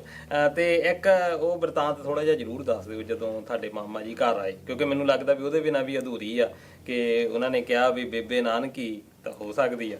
ਦੇਖੋ ਇਹਦੇ 'ਚ ਕਿਉਂਕਿ ਜੇ ਆਪਾਂ ਆਪਣੇ ਬਾਰੇ ਖਰੀ ਗੱਲ ਨਾ ਕਰਾਂਗੇ ਆਪਣੇ ਦਰਸ਼ਕਾਂ ਨਾਲ, ਬਹਾਨਾ ਕਰਾਂਗੇ, ਉਹ ਫੜਿਆ ਜਾਣਾ। ਇਸ ਕਰਕੇ ਨਹੀਂ ਮੈਂ ਸੱਚ ਬੋਲਦਾ ਕਿ ਮੈਂ ਸੱਚਾ ਬੰਦਾ ਜਾਂ ਸੱਚ ਬੋਲਣ ਨੂੰ ਦਿਲ ਕਰਦਾ, ਫੜਿਆ ਜਾਊਗਾ ਮੇਰਾ ਝੂਠ, ਫਿਰ ਬੇਇੱਜ਼ਤੀ ਹੋਊਗੀ। ਸਿੱਖੀ ਬਾਬਤ ਮੇਰੇ ਦਾਦਕਿਆਂ ਨੂੰ ਕੋਈ ਪਤਾ ਨਹੀਂ ਸੀ, ਮੇਰੇ ਬਾਬਾ ਜੀ ਤਾਂ ਹੁੱਕਾ ਪੀਂਦੇ ਹੁੰਦੇ ਸੀ। ਅੱਛਾ। ਜਦੋਂ ਅਸੀਂ ਸਿੱਖੀ ਦਾ ਪਤਾ ਸਤਾ ਸਾਡੇ ਨਾਨਕਿਆਂ ਵੱਲੋਂ ਆਇਆ। ਅੱਛਾ। ਮੇਰੇ ਨਾਨਕੇ ਸਿੱਖ ਸਨ, ਗੁਰੂ ਨਾਨਕ ਦੇਵ ਜੀ ਦਾ ਨਾਂ ਕਿਵੇਂ ਲੈਣਾ ਹੈ, ਬਾਣੀ ਦਾ ਜ਼ਿਕਰ ਕਿਵੇਂ ਕਰਨਾ ਹੈ, ਅਨਪੜ੍ਹ ਸਨ ਲੇਕਿਨ ਲੈਂਗੁਏਜ ਸੀ ਉਹਨਾਂ ਕੋਲ ਇਹੋ ਜਿਹੀ ਗਜ਼ਬ ਦੀ ਕਿ ਮੇਰਾ ਦਿਲ ਕਰਦਾ ਸੀ ਮੈਂ ਨਾ ਤੋਂ ਸਿੱਖੀ ਜਾਵਾਂ। ਅਸੀਂ ਮਿੰਨਤਾਂ ਕਰਕੇ ਬਾਬਾ ਜੀ ਤੋਂ ਹੁੱਕਾ ਪੀਣਾ ਛਡਾਇਆ, ਫਿਰ ਉਹਨਾਂ ਨੇ ਕਿੱਲੀ ਨਾਲ ਹੁੱਕਾ ਟੰਗਤਾ, ਠੀਕ ਹੈ ਬਈ ਹੁਣ ਨਹੀਂ ਮੈਂ ਪੀਂਦਾ। ਸਾਲ 1.5 ਸਾਲ ਲੰਘਿਆ, ਮੈਂ ਮੇਰੇ ਵੱਡੇ ਭਰਾ ਨੇ ਕਿਹਾ ਬਾਪ, ਉਹ ਭਾਂਡੇ ਖਰੀਦਣ ਵੇਚਣ ਵਾਲਾ ਆਉਂਦਾ ਹੁੰਦਾ ਸੀ ਨਾ, ਪੁਰਾਣੇ ਭਾਂਡੇ ਦੇ ਦਿਓ ਤੇ ਨਵੇਂ ਲੈ ਲਓ, ਉਹਦਾ ਥੱਲਾ ਪਿੱਤਲ ਦਾ ਸੀ। ਬਾਬਾ ਜੀ ਦੇ ਦਈਏ ਇਹਨੂੰ ਭਾਂਡੇ ਹੋਰ ਲੈ ਲਈਏ? ਬਾਬਾ ਜੀ ਕਹਿੰਦੇ ਨਾ ਰਹਿਣ ਦਿਓ ਜੀ, ਆਪਾਂ ਨੂੰ ਕੀ ਕਹਿੰਦਾ ਇਹ? ਅਸੀਂ ਕਿਹਾ ਵੀ ਆਪਾਂ ਨੂੰ ਦਿੰਦਾ ਵੀ ਕੀ ਹੈ? ਬਾਬਾ ਜੀ ਕਹਿੰਦੇ ਕੋਈ ਮਹਿਮਾਨ ਆ ਜਾਂਦਾ ਉਹਦੀ ਸੇਵਾ ਹੋ ਜਾਂਦੀ ਹੈ। ਅਸੀਂ ਕਿਹਾ ਵੀ ਦੁੱਧ ਘਿਓ ਸ਼ੱਕਰ ਬੜਾ ਕੁਛ ਹੈਗਾ, ਉਹਦੇ ਨਾਲ ਸੇਵਾ ਕਰ ਦਾਂਗੇ, ਇਹ ਠੀਕ ਨਹੀਂ ਲੱਗਦਾ। ਉਹਨਾਂ ਨੇ ਸਾਡੀ ਗੱਲ ਮੰਨ ਲਈ, ਅਸੀਂ ਉਹ ਫੁੱਟ ਵਾਲੇ ਭਾਂਡਿਆਂ ਵਾਲਿਆਂ ਨੂੰ ਚੁਕਾ ਦਿੱਤਾ। ਤੇ ਮੈਨੂੰ ਇਸ ਗੱਲ ਦਾ ਪਤਾ ਹੈ ਕਿ ਸਾਡੀ ਸਿਆਣਪ ਜਾਂ ਸਾਡੇ ਪ੍ਰੇਮ ਨੇ ਨਹੀਂ ਇਹ ਹੁੱਕਾ ਚੁਕਵਾਇਆ, ਇਹ 10ਵੇਂ ਪਾਤਸ਼ਾਹ ਦਾ ਵਾਸਤਾ ਪਾਇਆ ਸੀ ਅਸੀਂ ਉਹਨਾਂ ਕੋਲ ਵੀ ਮਹਾਰਾਜ ਨਾਰਾਜ਼ ਹੁੰਦੇ ਨੇ, ਆਪਾਂ ਨੂੰ ਇਹ ਚੀਜ਼ਾਂ ਸੋਭਦੀਆਂ ਨੇ। ਜਦੋਂ ਅਸੀਂ ਗੁਰੂ ਗੋਬਿੰਦ ਸਿੰਘ ਜੀ ਦਾ ਨਾਂ ਲਿਆ, ਫਿਰ ਬਾਬਾ ਜੀ ਕਹਿੰਦੇ ਜਿਵੇਂ ਤੁਹਾਡੀ ਮਰਜ਼ੀ ਉਸ ਤਰ੍ਹਾਂ ਕਰ ਲਓ। ਤੋ ਜਿਹੜਾ ਤੁਸੀਂ ਜ਼ਿਕਰ ਕੀਤਾ ਸੀ ਮਾਮਾ ਜੀ ਦਾ, ਅਸੀਂ ਨਿੱਕੇ ਬੱਚੇ ਸਕੂਲ ਜਾਣ ਤੋਂ ਪਹਿਲਾਂ ਅੱਗ ਦੇ ਸਾਹਮਣੇ, ਚੁੱਲ੍ਹੇ ਦੇ ਸਾਹਮਣੇ ਬੈਠੇ ਹੁੰਦੇ, ਇੱਕ ਕਤੂਰਾ ਹੁੰਦਾ, ਬਿੱਲਾ ਹੁੰਦਾ, ਉਹ ਵੀ ਸਾਡੇ ਵਿਚਕਾਰ ਬੈਠੇ ਹੁੰਦੇ, ਉਹਨਾਂ ਨੂੰ ਵੀ ਰੋਟੀ ਦੀ ਉਮੀਦ ਹੁੰਦੀ। ਤੋ ਇਉਂ ਅਸੀਂ ਇੱਕ ਪਰਿਵਾਰ ਸਾਂ, ਪਸ਼ੂਆਂ ਸਮੇਤ ਬੰਦਿਆਂ ਦਾ। ਸਵੇਰੇ ਘੋੜਾ ਹਿਣਕਿਆ ਜੀ ਚੜ੍ਹਦੇ ਪਾਸਿਓਂ, ਘੋੜੇ ਦੇ ਹਣਕਣ ਨਾਲ ਹੀ ਸਾਨੂੰ ਪਤਾ ਲੱਗ ਗਿਆ ਮਾਮਾ ਜੀ ਆਏ ਹੋਣਗੇ। ਘੋੜਾ ਬਾਹਰ ਬੰਨਿਆ ਨਿੰਮ ਨਾਲ, ਆਏ ਬੇਬੇ ਮੱਥਾ ਟੇਕਾਂ। ਮਾਂ ਨੇ ਪਹਿਲੀ ਰੋਟੀ ਤਵੇ ਤੇ ਪਾਈ ਸੀ। ਅੱਛਾ। ਤੇ ਮਾਂ ਦਾ ਬੋਲ ਸੀ ਜਿਹੜਾ, ਕਹਿੰਦੀ ਬਾਈ ਜਿਉਂਦਾ ਰਹੇ, ਤੂੰ ਕਿਤੇ ਵੱਡਾ ਬਾਬਾ ਤਾਂ ਨਹੀਂ ਹੈ, ਹੁਣੇ ਰੋਟੀ ਪਾਈ ਸੀ ਤਵੇ ਤੇ, ਹੁਣੀ ਤੂੰ ਆ ਗਿਆ। ਬਾਬਾ ਜੀ ਕਹਿੰਦਾ, ਮਾਮਾ ਜੀ ਕਹਿੰਦੇ, ਨਾ ਬੇਬੇ ਨਾ, ਉਸ ਜਿਸਾ ਨਾ ਕੋਈ ਹੋਇਆ ਨਾ ਹੋ ਸਕੇ, ਉਸ ਜਿਸਾ ਤੋਂ ਹੋਏ ਤਾਂ, ਪਰ ਜੋ ਮੈਨੂੰ ਪਤਾ ਹੈ ਵੀ ਹਰੇਕ ਭੈਣ ਬੇਬੇ ਨਾਨਕੀ ਹੋਇਆ ਕਰੇ। ਕੀ ਬਾਤ ਹੈ, ਬੜੀ ਇਮੋਸ਼ਨਲ ਇਹ ਗੱਲ ਹੈਗੀ ਆ। ਬਿਲਕੁਲ। ਤੇ ਖੈਰ ਦੋਸਤੋ, ਆਪਣੀ ਜਿਹੜੀ ਗੱਲ ਆ ਪ੍ਰੋਫੈਸਰ ਹਰਪਾਲ ਸਿੰਘ ਪੰਨੂ ਜੀ ਉਹਨਾਂ ਦੇ ਨਾਲ ਹੋ ਰਹੀ ਆ, ਤੇ ਇਹ ਉਹਨਾਂ ਦੇ ਥੋੜੇ ਜਿਹਾ ਆਪਾਂ ਜੀਵਨ ਦੇ ਬਾਰੇ ਜਾਣਿਆ, ਤੇ ਹੁਣ ਆਪਾਂ ਜਾਣਦੇ ਆ ਉਹਨਾਂ ਦੀ ਰਚਨਾ ਦੇ ਵੱਲ। ਤੇ ਸਭ ਤੋਂ ਪਹਿਲਾਂ ਜ਼ਿਆਦਾਤਰ ਸਾਡੀ ਜਿਹੜੀਆਂ ਪੁਸਤਕਾਂ ਆ ਉਹ ਅਨੁਵਾਦਿਤ ਹੋਈਆਂ ਨੇ। ਅਨੁਵਾਦਿਤ ਕਰਨਾ ਬੜਾ ਇੱਕ ਔਖਾ ਕੰਮ ਆ, ਬੜਾ ਤਖਈਆ ਵੀ ਚਾਹੀਦਾ ਇਸ ਗੱਲ ਦੇ ਲਈ, ਤੇ ਢੁਕਵੇਂ ਸ਼ਬਦ ਲੱਭਣੇ ਆਪਣੀ ਭਾਸ਼ਾ ਦੇ ਵਿੱਚ ਕਿਸੇ ਹੋਰ ਭਾਸ਼ਾ ਦੇ, ਕਿੰਨਾ ਔਖਾ ਕੰਮ ਆ, ਤੇ ਕਿਹੜੀਆਂ ਗੱਲਾਂ ਦਾ ਜਿਹੜਾ ਧਿਆਨ ਆ ਉਹ ਰੱਖਣਾ ਚਾਹੀਦਾ ਅਨੁਵਾਦ ਕਰਨ ਵੇਲੇ ਕਿਸੇ ਬੁੱਕ ਦੇ। ਇੱਕ ਤਾਂ ਜੀ ਸ਼ੌਕ ਦੇ ਵਿੱਚ ਕਿਸੇ ਬੰਦੇ ਨੂੰ ਅਨੁਵਾਦ ਦਾ ਕੰਮ ਹੈ ਜਿਹੜਾ ਨਾ, ਇਹਦਾ ਪੰਗਾ ਨਹੀਂ ਲੈਣਾ ਚਾਹੀਦਾ। ਅਨੁਵਾਦ ਸੌਖਾ ਕੰਮ ਨਹੀਂ ਹੈ, ਨੰਬਰ 1। ਨੰਬਰ 2, ਇਹ ਵੀ ਤੁਸੀਂ ਆਖੋਗੇ ਹਰੇਕ ਗੱਲ ਹੀ ਆਪਣੇ ਬਚਪਨ ਨਾਲ ਜੋੜਦਾ ਹੈ। 8ਵੀਂ ਜਮਾਤ 'ਚ ਪੰਜਾਬੀ ਦੇ ਸਾਡੇ ਮਾਸਟਰ ਜੀ ਸਨ ਦੇਵਰਾਜ ਜਿੰਦਲ, ਉਹ ਲਾਇਬ੍ਰੇਰੀ ਦੇ ਇੰਚਾਰਜ ਸਨ। ਜਦੋਂ ਲੋੜ ਪੈਂਦੀ 1 ਕਿਤਾਬ 2 ਕਿਤਾਬ ਇਸ਼ੂ ਕਰ ਦਿੰਦੇ। 8ਵੀਂ ਜਮਾਤ 'ਚ ਮੈਂ ਜਦੋਂ ਹੋਈ ਸਾਂ ਤਾਂ ਇੱਕ ਇਟਾਲੀਅਨ ਕਿਤਾਬ ਪੰਜਾਬੀ 'ਚ ਮੇਰੇ ਸਕੂਲ 'ਚ ਆਈ ਪਈ, ਮੈਨੂੰ ਨਹੀਂ ਪਤਾ ਸੀ ਕੀ ਹੈ ਇਹ, ਨਾ ਮਾਸਟਰ ਜੀ ਨੇ ਪੜ੍ਹੀ ਸੀ। ਉਹਦਾ ਨਾਂ ਸੀ ਕਠਪੁਤਲਾ। ਅੱਛਾ ਜੀ। ਉਹ ਕਿਤਾਬ ਕਢਾਈ, ਕਿਤਾਬ ਦੇ ਉੱਪਰ ਲਿਖਿਆ ਹੋਇਆ ਸੀ ਇਟਾਲੀਅਨ ਰਚਨਾ ਪਿਨਾਕੀਓ ਦਾ ਪੰਜਾਬੀ ਵਿੱਚ ਸਿੱਧਾ ਅਨੁਵਾਦ। ਅੱਛਾ ਜੀ। ਹੇਠਾਂ ਲਿਖਿਆ ਹੋਇਆ ਰਜਿੰਦਰ ਸਿੰਘ ਆਹਲੂਵਾਲੀਆ। ਅੱਛਾ ਜੀ। ਇਹ ਪਿਨਾਕੀਓ ਜਿਹੜਾ ਨਾ ਇਟਾਲੀਅਨ ਕਰੈਕਟਰ, ਇਹ ਤਕਰੀਬਨ ਦੁਨੀਆ ਦੀ ਹਰੇਕ ਜ਼ੁਬਾਨ 'ਚ ਆ ਚੁੱਕਿਆ ਹੈ, ਛਪ ਚੁੱਕਿਆ ਹੈ, ਇਹਦੀ ਫਿਲਮਾਂ ਬਣ ਚੁੱਕੀਆਂ ਹੋਈਆਂ। ਅੱਛਾ ਜੀ। ਪਿਨਾਕੀਓ ਇੱਕ ਕਠਪੁਤਲਾ ਹੈ, ਉਹਦਾ ਨਾਂ ਪਿਨਾਕੀਓ ਹੈ। ਉਹ ਨਲਾਇਕ ਛੋਕਰਾ ਹੈ, ਸਾਰੀ ਉਮਰ ਸਟੂਡੈਂਟ ਜੀਵਨ ਦੇ ਦੌਰਾਨ ਕਿੱਥੇ ਕਿੱਡੀਆਂ ਨਲਾਇਕੀਆਂ ਕਰਦਾ ਹੈ, ਉਹ ਬੇਅਦਬੀਆਂ ਕਰਦਾ ਹੈ, ਅਵੱਗਿਆਵਾਂ ਕਰਦਾ ਹੈ, ਪਛਤਾਉਂਦਾ ਹੈ, ਸੌਹਾਂ ਖਾਂਦਾ ਹੈ, ਅੱਗੋਂ ਨੂੰ ਮੈਂ ਨਹੀਂ ਕਰੂੰਗਾ। ਅਖੀਰ 'ਚ ਫਿਰ ਕਿਤਾਬ ਦੇ ਲਾਸਟ 'ਚ ਨਾ ਉਹ ਫਿਰ ਚੰਗਾ ਬੱਚਾ ਬਣ ਜਾਂਦਾ ਹੈ। ਇਹਦਾ ਰਾਈਟਰ ਹੈ ਕੁਲੌਦੀ। ਇਹ ਫੋਰਨ ਕਿਤਾਬ ਸੀ 8ਵੀਂ ਜਮਾਤ 'ਚ, ਜਿਹੜੀ ਨੇ ਮੇਰੇ ਤੇ ਅਸਰ ਪਾਇਆ। ਮੈਂ ਇੰਨੇ ਵਾਰੀ ਪੜ੍ਹੀ ਇਹ ਕਿਤਾਬ ਕਿ ਆਲਮੋਸਟ ਜ਼ਬਾਨੀ ਯਾਦ ਹੋ ਗਈ ਸੀ ਮੈਨੂੰ। ਮਾਪਿਆਂ ਨੂੰ ਸੁਣਾਉਂਦਾ ਰਹਿੰਦਾ, ਦੋਸਤਾਂ ਨੂੰ ਸੁਣਾਉਂਦਾ ਰਹਿੰਦਾ। ਇੱਕ ਤਾਂ ਇਹ ਕਿਤਾਬ ਸੀ। ਦੂਸਰੀ ਕਿਤਾਬ ਜਦੋਂ ਮੈਂ BA ਕਰਨ ਲੱਗਿਆ ਮਹਿੰਦਰਾ ਕਾਲਜ 'ਚ, ਉਦੋਂ ਜੀਨ ਜੈਕ ਰੂਸੋ ਦੀ ਕਨਫੈਸ਼ਨਸ ਅੰਗਰੇਜ਼ੀ ਨਾਂ ਹੈ, ਸੰਤ ਸਿੰਘ ਸੇਖੋਂ ਨੇ ਪੰਜਾਬੀ 'ਚ ਅਨੁਵਾਦ ਕੀਤਾ ਸੀ ਆਪ ਬੀਤੀਆਂ। ਅੱਛਾ। ਮੇਰੀ ਪੰਜਾਬੀ ਪਾਠਕਾਂ ਅੱਗੇ, ਬੱਚਿਆਂ ਅੱਗੇ ਵੀ ਤੇ ਵੱਡਿਆਂ ਅੱਗੇ ਵੀ ਬੇਨਤੀ ਹੈ ਕਿ ਇੱਕ ਤਾਂ ਕਠਪੁਤਲਾ ਯਾਨੀ ਕਿ ਪਿਨਾਕੀਓ ਬੱਚਿਆਂ ਵਾਸਤੇ ਲਿਖਿਆ ਨਾਵਲ, ਇੱਕ ਤਾਂ ਇਹ ਵੱਡੇ ਵੀ ਪੜ੍ਹਨ, ਤੇ ਦੂਸਰੀ ਕਨਫੈਸ਼ਨਸ ਜੀਨ ਜੈਕ ਰੂਸੋ ਦੀ। ਇਹ ਵੱਡਿਆਂ ਮੇਰੀ ਕਿਉਰਿਓਸਿਟੀ ਦੇਖੋ ਤੁਸੀਂ, ਸਕੂਲ 'ਚ ਮੈਂ ਮਾਸਟਰ ਜੀ ਨੂੰ ਪੁੱਛਿਆ ਕਿ ਰਜਿੰਦਰ ਸਿੰਘ ਆਹਲੂਵਾਲੀਆ ਕੌਣ ਹੈ, ਪਤਾ ਨਹੀਂ ਸੀ ਉਹਨਾਂ ਨੂੰ। ਕਾਲਜ 'ਚ ਮੈਂ ਅੰਗਰੇਜ਼ੀ ਦੇ ਪ੍ਰੋਫੈਸਰ ਨੂੰ ਪੁੱਛਿਆ ਰਜਿੰਦਰ ਸਿੰਘ ਆਹਲੂਵਾਲੀਆ ਕੌਣ ਹੈ, ਪਤਾ ਨਹੀਂ ਸੀ। ਵੱਡਾ ਹੋਇਆ research scholar Punjab university Chandigarh Sardar Kapur Singh ਕੋਲ ਮੈਂ ਹਰ ਸ਼ਾਮ ਜਾਂਦਾ। ਇੱਕ ਦਿਨ ਮੈਂ ਗੱਲਾਂ 'ਚ ਉਹਨਾਂ ਨੂੰ ਪੁੱਛਿਆ ਵੀ ਜੀ ਮੈਂ ਇੱਕ ਕਿਤਾਬ ਪੜ੍ਹੀ ਪਿਨਾਕੀਓ, ਕੁਲੌਦੀ ਦਾ ਪੰਜਾਬੀ 'ਚ ਸਿੱਧਾ ਅਨੁਵਾਦ ਇਟਾਲੀਅਨ ਤੋਂ, ਰਜਿੰਦਰ ਸਿੰਘ ਆਹਲੂਵਾਲੀਆ, ਤੁਸੀਂ ਕਿਤੇ ਸੁਣਿਆ ਇਹ ਨਾ? ਕਹਿੰਦੇ ਹਾਂ ਮੈਂ ਤਾਂ ਜਾਣਦਾ ਇਹਨਾਂ ਨੂੰ। ਮੈਂ ਕਿਹਾ ਕੌਣ ਨੇ? ਕਹਿੰਦੇ ਜੀ ਜਿਹੜਾ ਆਪਣਾ ਹਾਈ ਕਮਿਸ਼ਨਰ ਗਿਆ ਸੀ ਇਟਲੀ 'ਚ, ਉਹਦੇ ਨਾਲ ਸੁਪਰਡੈਂਟ ਗਿਆ ਸੀ ਰਜਿੰਦਰ ਸਿੰਘ ਆਹਲੂਵਾਲੀਆ, ਉਹਦਾ ਸੁਪਰਡੈਂਟ ਸੀ। ਉੱਥੇ ਰਹਿ ਕੇ ਰਜਿੰਦਰ ਸਿੰਘ ਆਹਲੂਵਾਲੀਆ ਨੇ ਇਟਾਲੀਅਨ ਸਿੱਖੀ, ਪੰਜਾਬੀ ਉਹਦੀ ਅੱਛੀ ਸੀ। ਉਹ ਕਹਿੰਦੇ ਮੈਂ ਵੀ ਉਹਨਾਂ ਦਾ ਕਦਰਦਾਨ ਹਾਂ, ਕਿਉਂਕਿ ਇਟਾਲੀਅਨ ਤੇ ਪੰਜਾਬੀ ਦੋਵਾਂ ਦੇ ਵਿੱਚ ਕਮਾਲ ਸੀ। ਇਹ ਤੁਸੀਂ ਅਨੁਵਾਦ ਪੜ੍ਹੋਗੇ ਨਾ, ਜਿਵੇਂ ਅਨੁਵਾਦ ਗੁਰਬਖਸ਼ ਫਰੈਂਕ ਨੇ ਕੀਤਾ ਮੇਰਾ ਦਾਗਿਸਤਾਨ ਦਾ, ਇਹ ਕਿਤਾਬ ਵੀ ਨਾਂ ਲੈਣ ਯੋਗ ਹੈ ਮੇਰਾ ਦਾਗਿਸਤਾਨ। ਤਾਂ ਇਸੇ ਤਰ੍ਹਾਂ ਇਸ ਕਿਤਾਬ ਤੋਂ ਪਹਿਲਾਂ ਇਹ 2 ਕਿਤਾਬਾਂ ਨੇ ਜਿਹੜੀਆਂ ਇਹ ਇਸੇ ਤਰ੍ਹਾਂ ਦੇ ਰਵਾਇਤਾਂ ਦੀਆਂ, ਇਸੇ ਤਰ੍ਹਾਂ ਦੀਆਂ ਵੱਡੀਆਂ ਸ਼ਾਨਦਾਰ ਪਰੰਪਰਾਵਾਂ ਦੀ ਕਿਤਾਬਾਂ ਨੇ। ਤਾਂ ਇਹਨਾਂ ਕਿਤਾਬਾਂ ਤੋਂ ਮੈਂ ਇਹ ਸਿੱਖਿਆ ਕਿ ਭਾਈ ਜੇ ਤੈਨੂੰ ਕੋਈ ਮੌਲਿਕ ਰਚਨਾ ਨਹੀਂ ਆਉਂਦੀ ਤਾਂ ਵੀ ਕੋਈ ਗੱਲ ਨਹੀਂ, ਫਿਰ ਕੀ ਹੋਇਆ, ਨਹੀਂ ਆਉਂਦੀ, ਬਹੁਤਿਆਂ ਨੂੰ ਨਹੀਂ ਆਉਂਦੀ। ਚੰਗੀਆਂ ਕਿਤਾਬਾਂ, ਜਿਹੜੀ ਕਿਤਾਬ ਮੈਨੂੰ ਬਹੁਤ ਅੱਛੀ ਲੱਗਦੀ, ਮੇਰਾ ਜੀ ਕਰਦਾ ਹੁੰਦਾ ਵੀ ਇਹ ਹੋਰਾਂ ਨੂੰ ਵੀ ਅੱਛੀ ਲੱਗੇ ਤੇ ਹੋਰਾਂ ਤੱਕ ਪਹੁੰਚੇ। ਤਾਂ ਮੈਂ ਫਿਰ ਯਤਨ ਕੀਤਾ ਵੀ ਹੋਵੇਗਾ ਅਨੁਵਾਦ ਮੇਰੇ ਤੋਂ, ਅਨੁਵਾਦ ਕਰਨੇ ਸ਼ੁਰੂ ਕੀਤੇ, ਅਨੁਵਾਦ ਹੋਣ ਲੱਗੇ, ਅਨੁਵਾਦ ਪਾਠਕਾਂ ਦੇ ਪਸੰਦ ਆਉਣ ਲੱਗੇ। ਫਿਰ ਮੈਨੂੰ ਥੋੜ੍ਹਾ ਜਿਹਾ ਹੌਸਲਾ ਹੋਇਆ ਵੀ ਚਲੋ ਤਾਂ ਕੀ ਹੈ, ਆਪਾਂ ਜੇ ਕੋਈ ਕ੍ਰੀਏਟਿਵ ਆਥਰ ਨਹੀਂ ਹਾਂ, ਜਿਹੜੇ ਕ੍ਰੀਏਟਿਵ ਆਥਰ ਆਪਣੇ ਸਾਹਮਣੇ ਪਏ ਨੇ ਕਲਾਸਿਕਸ, ਉਹਨਾਂ ਨੂੰ ਆਪਾਂ ਪੰਜਾਬੀ ਪਾਠਕਾਂ ਤੱਕ ਪਹੁੰਚਾਈਏ। ਮੇਰੀ ਇਹ ਮਨਸ਼ਾ ਇਸ ਕਰਕੇ ਵੀ ਹੋਈ ਕਿ ਪ੍ਰੋਫੈਸਰ ਪੂਰਨ ਸਿੰਘ ਦੀ ਇੱਕ ਕਿਤਾਬ ਹੈ ਅੰਗਰੇਜ਼ੀ 'ਚ spirit of the oriental poetry. ਤੁਸੀਂ ਦੇਖੋ ਪੂਰਨ ਸਿੰਘ ਵੀ ਕਿਆ ਚਮਤਕਾਰ ਹੈ, BSc ਕੀਤੀ ਲਾਹੌਰ ਤੋਂ, ਤੇ ਫਾਰਮੇਸੀ ਕਰਨ ਚਲੇ ਗਏ ਜਾਪਾਨ। ਯਾਨੀ ਸਾਇੰਸ ਦੇ ਸਟੂਡੈਂਟ, ਇੰਨਾ ਕ੍ਰੀਏਟਿਵ ਰਾਈਟਰ। ਉਹਨਾਂ ਦੀ ਕਿਤਾਬ ਹੈ spirit of the oriental poetry. ਐਡਾ ਕੌਨਸ਼ੀਅਸ ਬੰਦਾ ਕਿ ਉਹਨੂੰ ਪਤਾ ਸੀ ਕਿ ਮੇਰੇ ਪਾਠਕ ਕੇਵਲ ਪੰਜਾਬ ਦੇ ਨਹੀਂ ਦੁਨੀਆ ਦੇ ਹੋਣਗੇ। ਓਰੀਐਂਟਲ ਲੌਂਗਮੈਨਸ ਤੋਂ ਇਹ ਕਿਤਾਬ ਛਪਵਾਈ ਉਹਨਾਂ ਨੇ। ਇਸ ਕਿਤਾਬ ਦੇ ਅਧਿਆਏ ਨੇ poetry of Persia, poetry of Japan, great classical Sufi poetry. ਜਿਹੜੀ ਪੋਇਟਰੀ ਆਫ ਜਾਪਾਨ ਹੈ ਨਾ, ਉਸ ਅਧਿਆਏ ਦੇ ਵਿੱਚ ਉਹ ਜ਼ਿਕਰ ਕਰਦੇ ਨੇ ਇੱਕ ਪੋਇਟ ਦਾ, ਭਿੱਖੂ ਦਾ, ਫਿਲੋਸਫਰ ਦਾ, ਕਾਕੂਜ਼ੋ ਓਕਾਕੁਰਾ। ਅੱਛਾ। ਉਹ ਕਹਿੰਦੇ ਹਵਾਲੇ ਦਿੰਦੇ ਨੇ ਵਿੱਚ ਉਹਨਾਂ ਦੇ ਕੁਝ ਕਵਿਤਾਵਾਂ ਦੇ ਤੇ ਕੁਝ ਕਥਨਾਂ ਦੇ। ਇਹ ਲਿਖਦਿਆਂ ਪੂਰਨ ਸਿੰਘ ਕਹਿੰਦੇ ਨੇ ਉਹਨਾਂ ਦੀ ਕਿਤਾਬ ਹੈ ਬੁੱਕ ਆਫ ਟੀ। ਇਹ ਕਿਤਾਬ ਪੜ੍ਹਨ ਯੋਗ ਹੈ। ਬਸ ਮੈਂ ਲਗਭਗ 10-12 ਸਾਲ ਲਾਇਬ੍ਰੇਰੀਆਂ 'ਚ ਕਿਤਾਬ ਲੱਭਦਾ ਰਿਹਾ, ਲੱਭੀ ਨਹੀਂ। ਇੱਕ ਦਿਨ ਮੈਂ ਕਿਤਾਬ ਕੋਈ ਹੋਰ ਲੱਭ ਰਿਹਾ ਸੀ ਪੰਜਾਬੀ ਯੂਨੀਵਰਸਿਟੀ ਦੀ ਲਾਇਬ੍ਰੇਰੀ 'ਚੋਂ, ਉੱਥੇ ਕਿਤਾਬ ਪਈ ਬੁੱਕ ਆਫ ਟੀ। ਮੈਂ ਉਹ ਕਿਤਾਬ ਕੱਢ ਕੇ ਇਸ਼ੂ ਕਰਾਈ। ਸਭ ਤੋਂ ਪਹਿਲਾਂ ਕੰਮ ਕੀਤਾ ਫੋਟੋਸਟੈਟ, ਉਹ ਤੋਂ ਬਾਅਦ ਫਿਰ ਕਿਤਾਬ ਪੜ੍ਹੀ। ਉਹ ਕਿਤਾਬ ਹੁਣ ਤੱਕ ਉਸ ਕਿਤਾਬ ਦਾ ਮੈਂ ਹਵਾਲਾ ਥਾਂ ਤੇ ਆਪਣੇ ਲਿਖਤਾਂ 'ਚ ਵੀ, ਪ੍ਰਾਈਵੇਟ ਡਾਇਲੌਗ ਦੇ ਵਿੱਚ ਵੀ ਕਰਦਾ ਰਹਿਣਾ। ਇਹਦੇ ਤੋਂ ਬਾਅਦ ਮੈਂ ਕਿਤਾਬ ਇੱਕ ਪੜ੍ਹੀ, ਕੋਈ ਤਕਰੀਬਨ 5-6 ਸਾਲ ਹੋਏ, ਓਸ਼ੋ ਦੀ ਦ ਬੁੱਕਸ ਆਈ ਹੈਵ ਲਵਡ। ਹੁਣ ਓਸ਼ੋ ਥਿੰਕਰ ਅੱਛਾ ਹੈ, ਡੂੰਘਾ ਹੈ, ਪਿਆਰਾ ਹੈ, ਕੋਈ ਇਹਦੇ 'ਚ ਡਾਊਟ ਨਹੀਂ, ਕੋਈ ਵਿਵਾਦ ਨਹੀਂ ਉਹਦੇ 'ਚ। ਲੇਕਿਨ ਮੈਂ ਓਸ਼ੋ ਦੀ ਕਿਸੇ ਕਿਤਾਬ ਦਾ ਅਨੁਵਾਦ ਕਿਉਂ ਕਰਾਂ? ਇਹ ਮੇਰੇ ਤੋਂ ਸਵਾਲ ਪੁੱਛਿਆ ਜਾ ਸਕਦਾ, ਕੋਈ ਪਾਠਕ, ਕੋਈ ਦਰਸ਼ਕ ਪੁੱਛ ਸਕਦਾ।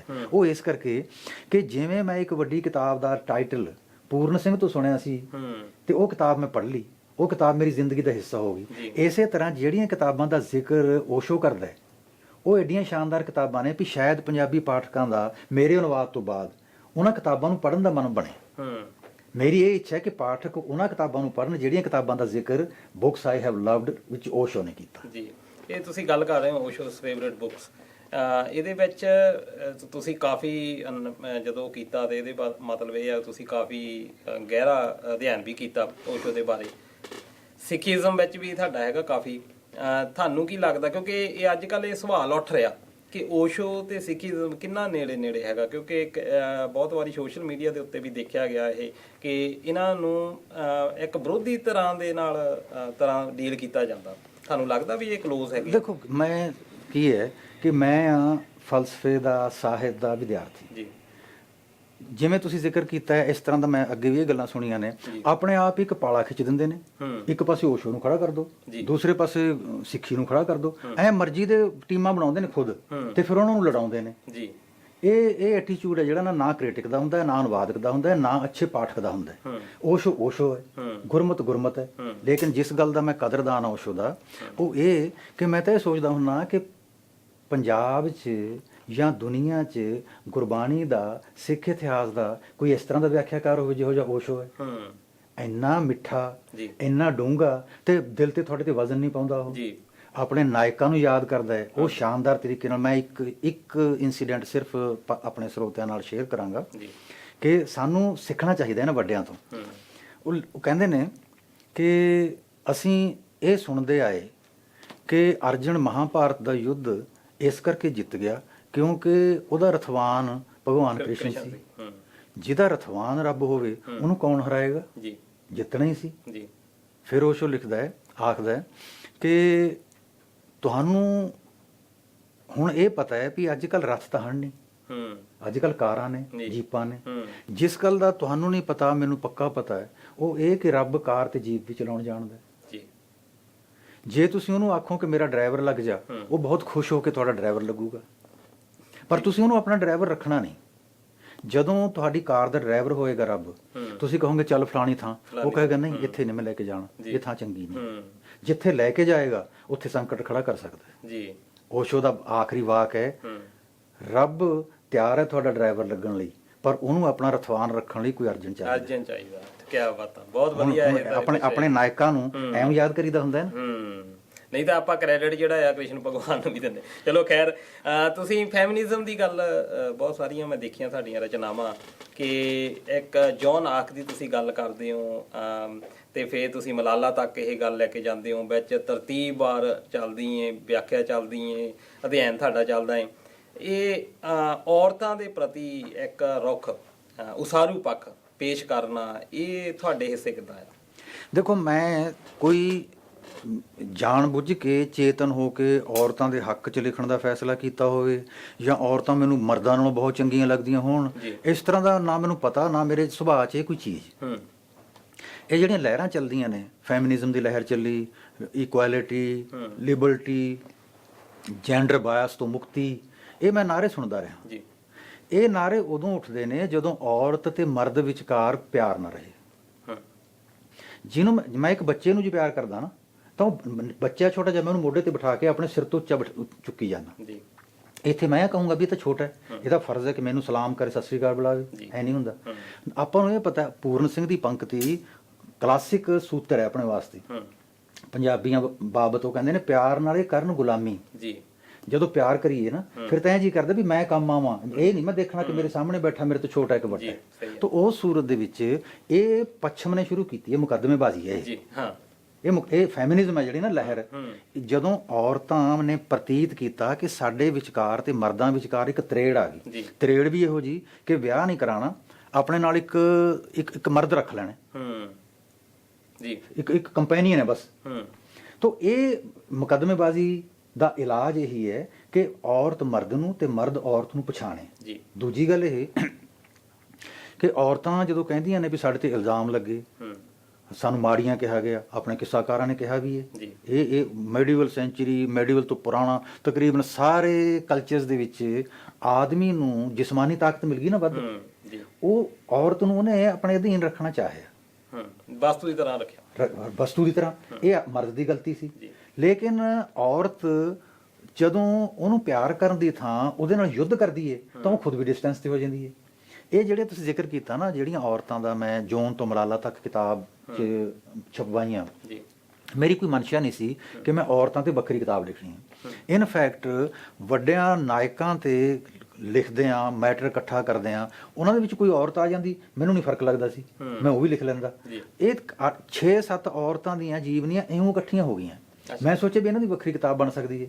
ਉਹਦੇ ਵਿੱਚ ਬੀਬੀ ਮੁਖਤਾਰਾਂ ਤੇ ਮਲਾਲਾ ਇਹ ਵਿੱਚ ਆ ਗਈਆਂ, ਉਹਦੇ ਗੋਲਡਾ ਆ ਗਈ, ਇਜ਼ਰਾਈਲ ਦੀ ਪ੍ਰਾਈਮ ਮਿਨਿਸਟਰ। ਤੋਂ ਤੁਸੀਂ ਉਹਦੀ ਲਾਈਫ ਪੜ੍ਹ ਕੇ ਦੇਖੋ ਜੀ, ਤੁਹਾਨੂੰ ਪਤਾ ਲੱਗੂਗਾ ਵੀ ਮਰਦ ਨੇੜੇ ਤੇੜੇ ਨਹੀਂ ਹਨ ਉਹਨਾਂ ਦੇ।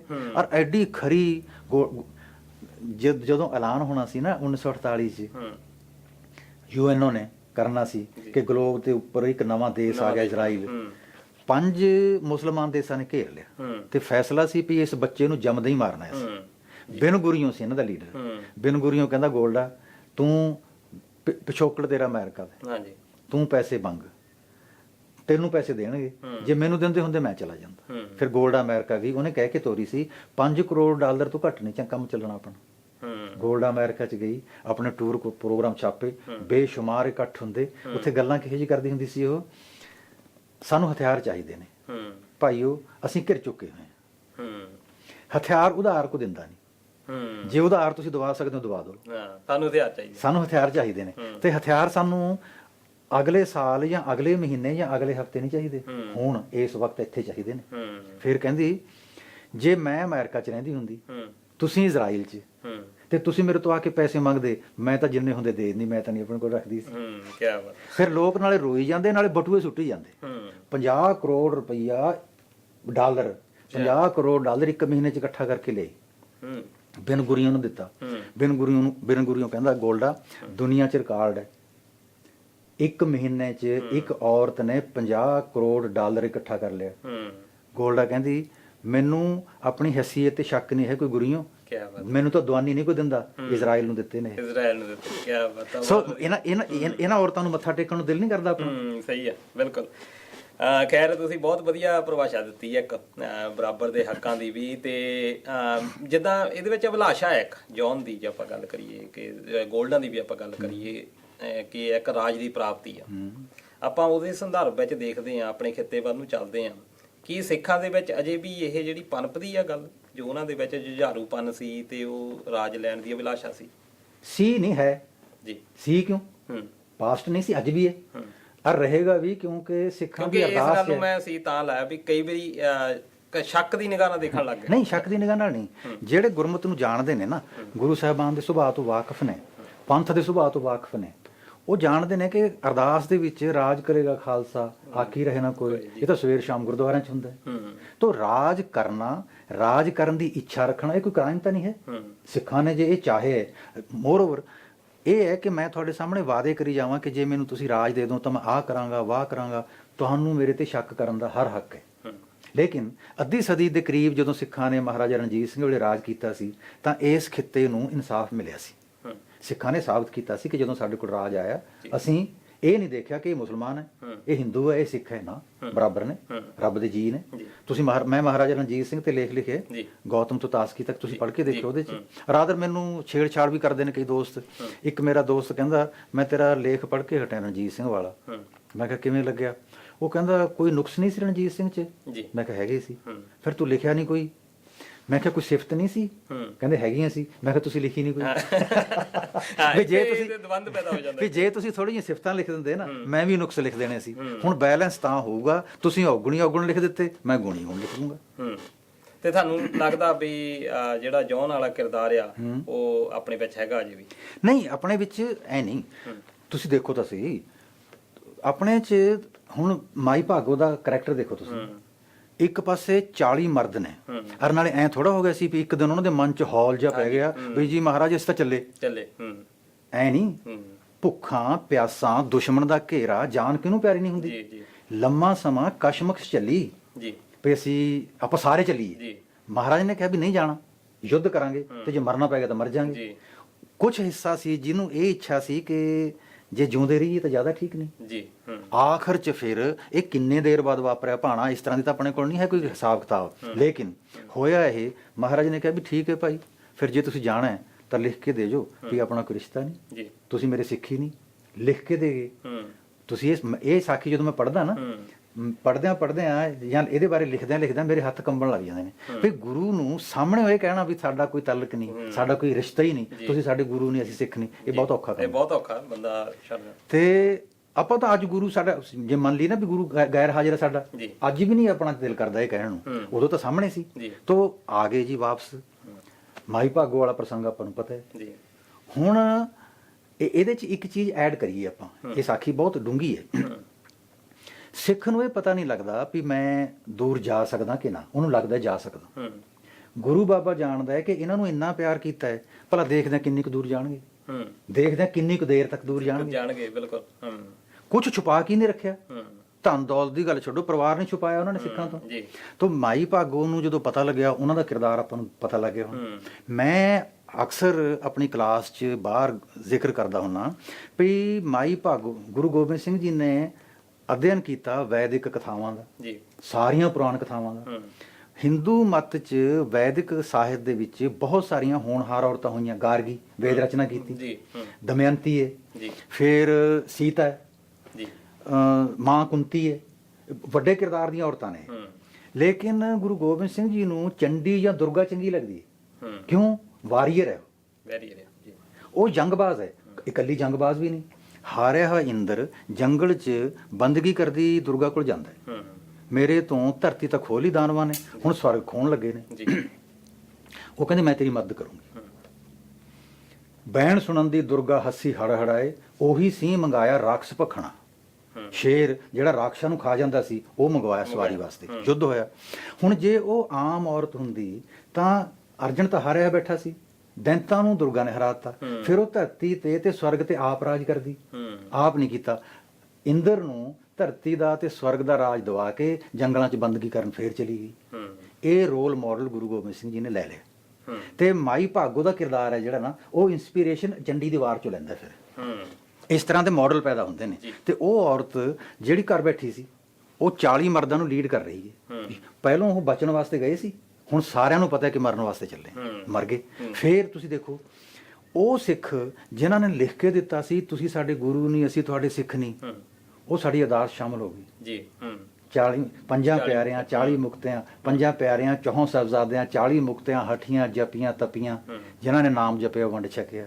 ਤੇ ਨਾ ਜਿਹੜਾ ਸ਼ਖਸ ਗੁਰੂ ਤੋਂ ਦੂਰ ਚਲਾ ਜਾਏ, ਰਿਸ਼ਤੇ ਤੋੜ ਦੇ, ਜਦੋਂ ਰਸਤੇ ਤੇ ਆ ਜੇ ਸਾਡੀ ਅਰਦਾਸ ਦਾ ਹਿੱਸਾ ਬਣ ਜਾਂਦਾ। ਮਤਲਬ ਕਿ ਸਿੱਖ ਗਲਤੀ ਕਰੇਗਾ, ਇਹਦੀ ਸੰਭਾਵਨਾ ਹੈ। ਗੁਰੂ ਬੇਅੰਤ ਵੱਡਾ ਹੈ, ਉਹ ਜਦੋਂ ਮੌਕਾ ਮਿਲੇਗਾ ਸਿੱਖ ਨੂੰ ਮਾਫ ਕਰੇਗਾ, ਇੰਨਾ ਮਾਫ ਕਰੇਗਾ, ਇੰਨਾ ਪਿਆਰ ਕਰੇਗਾ ਕਿ ਵਿਦਾਵਾ ਵੀ ਪਾੜੇਗਾ ਤੇ ਅਰਦਾਸ ਦੇ ਵਿੱਚ ਸ਼ਾਮਲ ਵੀ ਕਰੇਗਾ ਆਪਣੇ ਪਿਆਰਿਆਂ 40 ਮੁਕਤਿਆਂ ਨੂੰ। ਜੀ ਤੁਸੀਂ ਰੈਫਰੈਂਸ ਚਲੋ ਸ਼ੁਰੂ ਕੀਤੀ ਆ ਸਾਖੀ ਪਰੰਪਰਾ ਦੇ ਉੱਤੇ, ਕਾਫੀ ਅਧਿਐਨ ਹੈਗਾ ਸਾਖੀ ਪਰੰਪਰਾ ਦੇ ਉੱਤੇ ਤੁਹਾਡਾ।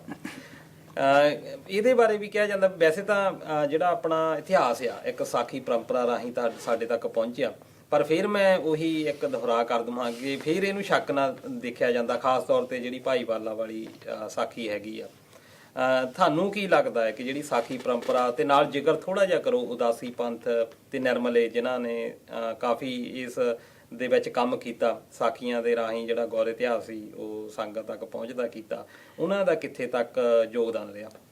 ਆਪਣੇ ਦਰਸ਼ਕਾਂ ਨੂੰ ਦੱਸਦੇ ਹਾਂ ਕਿ ਸੰਸਾਰ 'ਚ ਧਰਮ ਗ੍ਰੰਥਾਂ ਦੇ ਨਾਲ ਸਾਖੀ ਪਰੰਪਰਾ ਹੈ। ਸਾਰੇ ਧਰਮਾਂ 'ਚ ਧਰਮ ਗ੍ਰੰਥ ਨੂੰ ਸਾਖੀਆਂ ਰਾਹੀਂ ਸਮਝਾਉਣ ਦਾ ਯਤਨ ਕੀਤਾ ਜਾਂਦਾ ਤੇ ਸਾਰੇ ਧਰਮਾਂ ਦੇ ਗ੍ਰੰਥਾਂ 'ਚ ਚਮਤਕਾਰ ਵੀ ਨੇ, ਮਿੱਥਾਂ ਵੀ ਨੇ। ਧਰਮ ਗ੍ਰੰਥ ਦੇ ਪਾਠੀ ਤੇ ਸਮਝਣ ਵਾਲੇ, ਪ੍ਰਚਾਰਨ ਵਾਲੇ ਤੇ ਸਾਖੀ ਦੇ ਪਾਠੀ ਇਹ ਜਾਣਦੇ ਨੇ ਕਿ ਦੋਵਾਂ 'ਚ ਤਾਲਮੇਲ ਹੈ ਕੋਈ। ਅੱਛਾ, ਇਹ ਤਾਲਮੇਲ ਹੈ ਜਿਹੜਾ, ਇਹਦਾ ਜ਼ਿਕਰ ਕਰਾਂਗੇ ਬਾਅਦ 'ਚ। ਪਹਿਲਾਂ ਤਾਂ ਇਹ ਦੱਸ ਦਈਏ ਆਪਣੇ ਦਰਸ਼ਕਾਂ ਨੂੰ ਕਿ ਜਨਮ ਸਾਖੀ ਜਿਹੜਾ ਸ਼ਬਦ ਹੈ ਇਹ ਗੁਰੂ ਨਾਨਕ ਦੇਵ ਜੀ ਨਾਲ ਸੰਬੰਧਿਤ ਹੈ। ਗੁਰੂ ਗੋਬਿੰਦ ਸਿੰਘ ਜੀ ਦੀ ਕੋਈ ਜਨਮ ਸਾਖੀ ਨਹੀਂ ਹੈ ਜੀ, ਗੁਰੂ ਅਰਜਨ ਦੇਵ ਜੀ ਦੀ ਕੋਈ ਜਨਮ ਸਾਖੀ ਨਹੀਂ ਜੀ। ਉਹਨਾਂ ਬਾਬਤ ਪੰਥ ਪ੍ਰਕਾਸ਼ ਨੇ, ਮਹਿਮਾ ਪ੍ਰਕਾਸ਼ ਨੇ, ਉਹਨਾਂ ਬਾਬਤ ਹੋਰ ਗ੍ਰੰਥ ਨੇ, ਗੁਰਬਿਲਾਸ ਨੇ, ਸੂਰਜ ਪ੍ਰਕਾਸ਼ ਨੇ। ਜਨਮ ਸਾਖੀ ਜਿੱਥੇ ਸ਼ਬਦ ਆਏਗਾ ਗੁਰੂ ਨਾਨਕ ਦੇਵ ਜੀ ਦੀ ਕਥਾ ਜੀ। ਕਲਾਸਿਕ ਆਪਣੀਆਂ ਜਨਮ ਸਾਖੀਆਂ 4 ਨੇ। ਪੁਰਾਤਨ ਜਨਮ ਸਾਖੀ, ਭਾਈ ਮਿਹਰਬਾਨ ਜੀ ਵਾਲੀ ਜਨਮ ਸਾਖੀ, ਭਾਈ ਬਾਲਾ ਜੀ ਵਾਲੀ ਜਨਮ ਸਾਖੀ, ਭਾਈ ਮਨੀ ਸਿੰਘ ਜੀ ਵਾਲੀ ਜਨਮ ਸਾਖੀ। ਵਿਚਿੱਤਰ ਗੱਲ ਇਹ, ਤੁਸੀਂ ਕਹਿ ਰਹੇ ਹੋ ਕੰਟਰੋਵਰਸ਼ੀਅਲ ਹੈ ਭਾਈ ਬਾਲਾ ਜੀ ਵਾਲੀ ਜਨਮ ਸਾਖੀ, 4 ਜਨਮ ਸਾਖੀਆਂ ਚੋਂ ਸਭ ਤੋਂ ਵੱਧ ਰੌਚਕ ਭਾਈ ਬਾਲਾ ਜੀ ਵਾਲੀ ਜਨਮ ਸਾਖੀ ਹੈ। ਜਿਹੜੀ ਚੀਜ਼ ਸਭ ਤੋਂ ਵਧੀਆ ਹੋਏਗੀ, ਸਭ ਤੋਂ ਸੂਖਮ ਹੋਏਗੀ, ਉਹਦੇ ਉੱਤੇ ਸਭ ਤੋਂ ਵੱਧ ਹਮਲੇ ਹੋਣਗੇ। ਤਾਂ ਇਹ ਸਾਖੀ ਡਿਜ਼ਰਵ ਕਰਦੀ ਸੀ ਕਿ ਇਹਦੇ ਉੱਪਰ ਅਟੈਕ ਹੋਣ। ਮੈਂ ਆਪਣੇ ਜਿੱਥੇ ਕਿਤੇ ਸਾਖੀ ਪਰੰਪਰਾ ਦੇ ਹਵਾਲੇ ਦਿੰਨਾ, ਉੱਥੇ ਜ਼ਿਆਦਾ ਸਭ ਤੋਂ ਵੱਧ ਹਵਾਲੇ ਭਾਈ ਬਾਲਾ ਜੀ ਵਾਲੀ ਜਨਮ ਸਾਖੀ ਚ ਨੇ। ਇੱਕ ਗੱਲ। ਦੂਜੀ ਗੱਲ, ਤੁਸੀਂ ਜ਼ਿਕਰ ਕੀਤਾ ਸੀ ਉਦਾਸੀਆਂ ਦਾ। 18ਵੀਂ ਸਦੀ 'ਚ ਬੜੀ ਖਤਰਨਾਕ 18ਵੀਂ ਸਦੀ ਸੀ। ਸਿੱਖਾਂ ਨੂੰ ਇਹ ਨਹੀਂ ਪਤਾ ਸੀ ਵੀ ਬਚਾਂਗੇ ਵੀ ਕਿ ਨਾ। 2 ਸੰਪਰਦਾਵਾਂ ਨੇ ਜਿਨ੍ਹਾਂ ਦਾ ਕਰਜ਼ ਖਾਲਸਾ ਪੰਥ 'ਚ ਹਿਸਟਰੀ 'ਚ ਹਮੇਸ਼ ਰਹੇਗਾ, ਉਹ ਨੇ ਨਿਰਮਲੇ ਤੇ ਉਦਾਸੀ। ਇਹਨਾਂ ਦਿਨਾਂ 'ਚ ਗੁਰਦੁਆਰਿਆਂ ਦੀ ਸੰਭਾਲ, ਗੁਰੂ ਗ੍ਰੰਥ ਦੀ, ਸਿੱਖ ਕਲਾਸਿਕ ਗ੍ਰੰਥਾਂ ਦੀ ਜਿਹੜੀ ਸੰਭਾਲ ਕੀਤੀ, ਉਹ ਇਹਨਾਂ ਸੰਪਰਦਾਇਆਂ ਨੇ ਕੀਤੀ। ਇਹਨਾਂ 'ਚ ਕਦੀ ਕੋਈ ਬਖੇੜ ਨਹੀਂ ਪਿਆ ਸੀ। ਪਿੰਡਾਂ 'ਚ, ਮੈਂ ਆਪਣੇ ਪਿੰਡ 'ਚ ਦੇਖਦਾ ਰਿਹਾ, ਗੁਰਦੁਆਰਾ ਪਿੰਡ ਦਾ ਸੀ, ਪਿੰਡ ਨੇ ਬਣਾ ਕੇ, ਕੋਈ ਡੇਰਾ ਨਹੀਂ ਸੀ ਕਿਸੇ ਉਦਾਸੀ ਦਾ, ਲੇਕਿਨ ਉਸ ਗੁਰਦੁਆਰੇ ਦਾ ਸੇਵਾ ਸੰਭਾਲ ਦਾ ਕੰਮ ਉਦਾਸੀ ਸਾਧੂ ਕਰਦਾ ਸੀ। ਉਸ ਸਾਧੂ ਦਾ ਡੇਰਾ ਆਪਣਾ ਵੱਖਰਾ ਸੀ। ਉਹ ਡੇਰੇ ਚੋਂ ਆ ਕੇ ਪ੍ਰਕਾਸ਼ ਕਰਦਾ ਮਹਾਰਾਜ ਦਾ ਗੁਰਦੁਆਰੇ 'ਚ, ਸ਼ਾਮ ਨੂੰ ਫਿਰ ਰਹਿ ਰਾਸ ਤੋਂ ਬਾਅਦ ਸੰਤੋਖ ਦਾ। ਉਹ ਪਿੰਡ ਦਾ ਵੈਦ ਵੀ ਸੀ। ਉਹ ਪਿੰਡ ਦੇ ਬੱਚਿਆਂ ਨੂੰ ਗੁਰਮੁਖੀ ਵੀ ਸਿਖਾਉਂਦਾ ਸੀ। ਉਹ ਕੁੜੀਆਂ ਮੁੰਡਿਆਂ ਦੇ ਰਿਸ਼ਤੇ ਵੀ ਕਰਵਾ ਦਿੰਦਾ ਸੀ। ਤੇ ਇਹ ਜਿਹੜੇ ਸਾਧੂ ਸੰਤ ਹੋਏ, ਨਿਰਮਲੇ ਵੀ, ਉਦਾਸੀ ਵੀ, ਜੋਗੀ ਵੀ, ਇਹ ਨਿਊਜ਼ ਕੈਰੀਅਰ ਵੀ ਹੁੰਦੇ ਸੀ, ਇਹ ਲੈਂਗੁਏਜ ਕੈਰੀਅਰ ਵੀ ਹੁੰਦੇ ਸੀ। ਹਿੰਦੁਸਤਾਨ 'ਚ ਹੁਣ ਤੁਸੀਂ ਦੇਖੋ ਕਿ ਗੁਰੂ ਨਾਨਕ ਦੇਵ ਜੀ ਦੀ ਜਿਹੜੀ ਲਿਖਤ ਹੈ, ਬੋਲੀ ਹੈ, ਉਹ ਪੰਜਾਬੀ ਨਹੀਂ ਹੈ ਜੀ। ਸ਼ੇਖ ਫਰੀਦ ਜੀ ਦੀ ਬੋਲੀ ਪੰਜਾਬੀ ਹੈ ਜੀ। ਸ਼ੇਖ ਫਰੀਦ ਜੀ 3 ਸਦੀਆਂ ਪਹਿਲਾਂ ਹੋਏ ਨੇ। ਕਿਉਂ ਫਰਕ ਕਿਉਂ ਹੈ ਇਹ? ਬਾਬਾ ਫਰੀਦ ਜੀ ਦਾ ਜਿਹੜਾ ਨਾ ਟਾਰਗੇਟ ਆਡੀਅנס ਹੈ, ਉਹ ਪੰਜਾਬ ਹੈ ਜੀ। ਗੁਰੂ ਨਾਨਕ ਦੇਵ ਜੀ ਦਾ ਹਿੰਦੁਸਤਾਨ ਹੈ। ਤੇ ਉਸ ਵਕਤ ਗੁਰੂ ਨਾਨਕ ਦੇਵ ਜੀ ਦੇ ਵੇਲੇ ਐਕੈਡੈਮਿਕ ਲੈਂਗੁਏਜ ਸੀ ਜਿਹੜੀ ਸਾਧੂਆਂ ਦੀ, ਉਹ ਉਹੀ ਹੈ ਜਿਹੜੀ ਗੁਰਬਾਣੀ ਰਚੀ ਗਈ। ਅੱਛਾ, ਇਹ ਇਸ ਕਰਕੇ ਕਿ ਸਿਲੇਬਸ ਹੈ ਜਿਹੜਾ ਨਾ, ਕੈਨਵਸ ਹੈ ਜਿਹੜੀ, ਉਹ ਵੱਡੀ ਸੀ ਗੁਰੂ ਨਾਨਕ ਦੇਵ ਜੀ ਦੀ। ਉਸੇ ਨੂੰ ਫੋਲੋ ਕੀਤਾ ਪਿੱਛੋਂ ਗੁਰੂ, ਬਾਕੀ ਦੇ 5 ਗੁਰੂ ਸਾਹਿਬਾਨ ਨੇ ਜਿਨ੍ਹਾਂ ਨੇ ਬਾਣੀ ਦੀ ਰਚਨਾ ਕੀਤੀ। ਤੁਸੀਂ ਦੇਖੋ ਕਿ ਬ੍ਰਜ ਭਾਸ਼ਾ 'ਚ 10 ਗ੍ਰੰਥ, ਲਿਪੀ ਹੈ ਗੁਰਮੁਖੀ, ਗ੍ਰੰਥ ਬ੍ਰਜ ਭਾਸ਼ਾ ਦੇ ਜੀ। ਤੋ ਇਹ ਇਸ ਗ੍ਰੰਥ ਨਾਲ ਵੀ ਅਨਿਆਂ ਇਸ ਲਈ ਹੋਇਆ ਕਿ ਹਿੰਦੂਆਂ ਨੇ ਕਿਹਾ ਇਹ ਤਾਂ ਗੁਰਮੁਖੀ, ਸਾਡਾ ਤਾਂ ਗ੍ਰੰਥ ਹੀ ਨਹੀਂ। ਸਿੱਖਾਂ ਨੇ ਕਿਹਾ ਇਹਦੇ 'ਚ ਤਾਂ ਹਿੰਦੂ ਕਥਾਵਾਂ ਨੇ, ਸਾਡਾ ਗ੍ਰੰਥ ਹੀ ਨਹੀਂ। ਸੋ ਇਸ ਕਰਕੇ ਇਹ ਵੀ ਇਗਨੋਰਡ ਰਿਹਾ। ਤੋ ਉਦਾਸੀਆਂ ਤੇ ਨਿਰਮਲਿਆਂ ਨਾਲ ਵਿਰੋਧ ਤਾਂ ਕੋਈ ਨਹੀਂ ਸੀ। ਜਦੋਂ ਸ਼੍ਰੋਮਣੀ ਗੁਰਦੁਆਰਾ ਪ੍ਰਬੰਧਕ ਕਮੇਟੀ ਦਾ ਐਕਟ ਬਣ ਗਿਆ, ਗੁਰਦੁਆਰਿਆਂ ਦੀ ਸੰਭਾਲ ਫਿਰ ਪੰਥ ਨੇ ਆਪਣੇ ਜ਼ਿੰਮੇ ਲਈ, ਤਾਂ ਫਿਰ ਗੁਰਦੁਆਰਿਆਂ ਤੇ ਕਬਜ਼ਿਆਂ ਦਾ ਦੌਰ ਸ਼ੁਰੂ ਹੋਇਆ ਨਾ। ਹੁਣ ਕਬਜ਼ਾ, ਆ ਮੇਰੀ ਜੇਬ 'ਚ ਪੈਨ ਹੈ, ਵਾਹ ਲੱਗਦੀ ਮੈਂ ਨਹੀਂ ਦੇਵਾਂਗਾ ਕਿਸੇ ਨੂੰ ਇਹ। ਉਹ ਤਾਂ ਗੁਰਦੁਆਰੇ ਸੀ, ਜ਼ਮੀਨ ਸੀ, ਬਿਲਡਿੰਗਾਂ ਸੀ, ਉਹ ਕਿਵੇਂ ਕਬਜ਼ਾ ਛੱਡਦੇ? ਫਿਰ ਉਹਨਾਂ ਨੇ ਕਹਿਣਾ ਸ਼ੁਰੂ ਕਰ ਦਿੱਤਾ ਅਸੀਂ ਤਾਂ ਸਿੱਖ ਹੀ ਨਹੀਂ ਹਾਂ, ਇਹ ਗੁਰਦੁਆਰਾ ਦਾ ਇਤਿਹਾਸ ਕੀ ਨਹੀਂ ਹੈ। ਫਿਰ ਉਹਨਾਂ ਨੇ ਕਿਤੇ ਕਿਤੇ ਸ਼ਿਵਲਿੰਗ ਰੱਖ ਲਿਆ, ਕਿਤੇ ਕਿਤੇ ਸੱਪ ਦੀ ਬਣਾ ਲਿਆ, ਸ਼ੇਸ਼ਨਾਗ ਦਾ ਬਣਾ ਲਿਆ। ਇਉਂ ਫਿਰ ਆਪਣੀ ਪ੍ਰਾਪਰਟੀ ਤੇ ਗੁਰਦੁਆਰਾ ਬਚਾਉਣ ਵਾਸਤੇ ਉਹਨਾਂ ਨੂੰ ਇਹ ਕੁਝ ਕਰਨਾ ਪਿਆ। ਜੇ ਕਿਤੇ ਆਹ ਐਕਟ ਨਾ ਬਣਦਾ, ਤਾਲਮੇਲ ਰਹਿੰਦਾ, ਤਾਂ ਸ਼ਾਇਦ ਇਹ ਸੰਸਥਾਵਾਂ ਰਲ ਮਿਲ ਕੇ ਕੰਮ ਕਰਦੀਆਂ।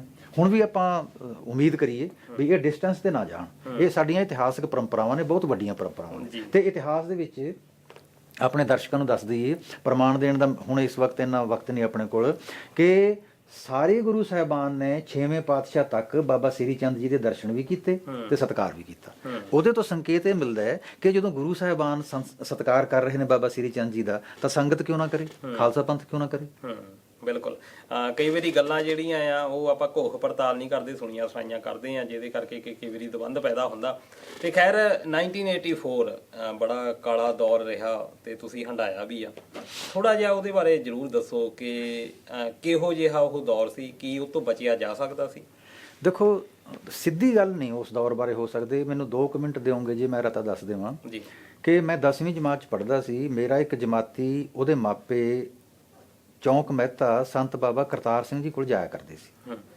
ਉਹਨਾਂ ਤੋਂ ਪਹਿਲਾਂ ਬਾਬਾ ਗੁਰਬਚਨ ਸਿੰਘ ਜੀ ਹੁੰਦੇ ਸੀ। ਮੈਂ ਨਹੀਂ ਉਹਨਾਂ ਦੇ ਦਰਸ਼ਨ ਕੀਤੇ, ਲੇਕਿਨ ਉਦੋਂ ਮੈਂ ਛੋਟਾ ਸੀ, ਮੈਨੂੰ ਪਤਾ ਨਹੀਂ ਸੀ ਕਿ ਕੁਝ ਮੈਨੂੰ ਪਤਾ ਨਹੀਂ ਸੀ ਵੀ ਕੌਣ ਨੇ, ਕੀ ਕਰਦੇ ਨੇ। ਫਿਰ ਉਹਨਾਂ ਦੇ ਦੇਹਾਂਤ ਤੋਂ ਬਾਅਦ ਬਾਬਾ ਕਰਤਾਰ ਸਿੰਘ ਕੋਲ ਜਾਂਦਾ ਉਹ ਪਰਿਵਾਰ, ਮੇਰੇ ਪਿੰਡ ਦੇ ਲਾਗੇ ਦਾ। ਤਾਂ ਉੱਥੇ ਉਸ ਪਰਿਵਾਰ ਦੇ ਵਿੱਚ ਹੀ ਭਾਈ ਅਮਰੀਕ ਸਿੰਘ ਵਿਆਹੇ ਗਏ ਬਾਅਦ 'ਚ, ਬੜੀ ਦੇਰ ਬਾਅਦ। ਭਾਈ ਅਮਰੀਕ ਸਿੰਘ ਮੇਰੇ ਜਮਾਤੀ ਰਹੇ। ਇਸ ਤਰ੍ਹਾਂ ਨਹੀਂ ਵੀ ਅਸੀਂ ਇੱਕੋ ਕਾਲਜ 'ਚ ਜਾਂ ਇੱਕੋ ਯੂਨੀਵਰਸਿਟੀ 'ਚ ਰਹੇ। ਉੱਥੇ ਆਉਣ ਜਾਣ ਨਾਲ ਦੋਸਤੀ ਹੋ ਗਈ। ਅੰਮ੍ਰਿਤਸਰ ਪੜ੍ਹੇ ਭਾਈ ਅਮਰੀਕ ਸਿੰਘ, ਪਟਿਆਲੇ ਪੜ੍ਹਿਆ ਮੈਂ। ਲੇਕਿਨ ਜਦੋਂ ਮੈਂ BA ਕੀਤੀ, ਜਦੋਂ ਮੈਂ MA ਕੀਤੀ, ਉਦੋਂ ਹੀ ਭਾਈ ਅਮਰੀਕ ਸਿੰਘ ਨੇ BA ਤੇ MA ਕੀਤੀ। ਤਾਂ ਚੌਂਕ ਮਹਿਤਾ ਛੁੱਟੀਆਂ ਜਦੋਂ ਅਸੀਂ ਜਾਂਦੇ, ਭਾਈ ਅਮਰੀਕ ਸਿੰਘ ਨਾਲ ਸਾਡੀ ਦੋਸਤੀ ਸੀ। ਅਸੀਂ ਸੰਤ ਜਰਨੈਲ ਸਿੰਘ ਬਾਅਦ ਦੇ ਵਿੱਚ ਬਣੇ ਨਾ ਸੰਤ, ਹਾਲਾਂ ਮੈਂ ਭਾਈ ਜਰਨੈਲ ਸਿੰਘ ਆਖਦਾ ਉਹਨਾਂ ਨੂੰ। ਅਸੀਂ ਭਾਈ ਜਰਨੈਲ ਸਿੰਘ ਜੀ ਨੂੰ ਦੇਖਦੇ ਜਾਂ ਪਾਠ ਕਰ ਰਹੇ ਨੇ ਜਾਂ ਸੰਗਤਾਂ ਦੀ ਸੇਵਾ ਕਰ ਰਹੇ ਨੇ, ਕਿਸੇ ਨਾਲ ਬਹੁਤਾ ਬੋਲਦੇ ਨਹੀਂ। ਅਸੀਂ ਪਤਾ ਸਤਾ ਕੀਤਾ, ਕਹਿੰਦੇ ਹਾਂ ਬਾਬਾ ਕਰਤਾਰ ਸਿੰਘ ਪ੍ਰੇਮ ਤਾਂ ਕਰਦੇ ਨੇ ਇਹਨਾਂ ਨੂੰ, ਪਰ ਇਹ ਵਿਚਾਰਾ ਪੜ੍ਹਿਆ ਲਿਖਿਆ ਥੋੜ੍ਹਾ ਹੀ ਹੈ। ਜਦੋਂ ਐਕਸੀਡੈਂਟ 'ਚ ਮੌਤ ਦੀ ਖਬਰ ਸੁਣੀ ਬਾਬਾ ਕਰਤਾਰ ਸਿੰਘ ਦੀ ਅਗਸਤ 1978 'ਚ, ਤਾਂ ਅਸੀਂ ਚਾਹਿਆ ਕਿ ਸਾਡਾ MA ਪਾਸ ਪੜ੍ਹਿਆ ਲਿਖਿਆ ਦੋਸਤ ਟਕਸਾਲ ਦਾ ਮੁਖੀ ਬਣੇ। ਅਸੀਂ ਲੌਬਿੰਗ ਸ਼ੁਰੂ ਕੀਤੀ।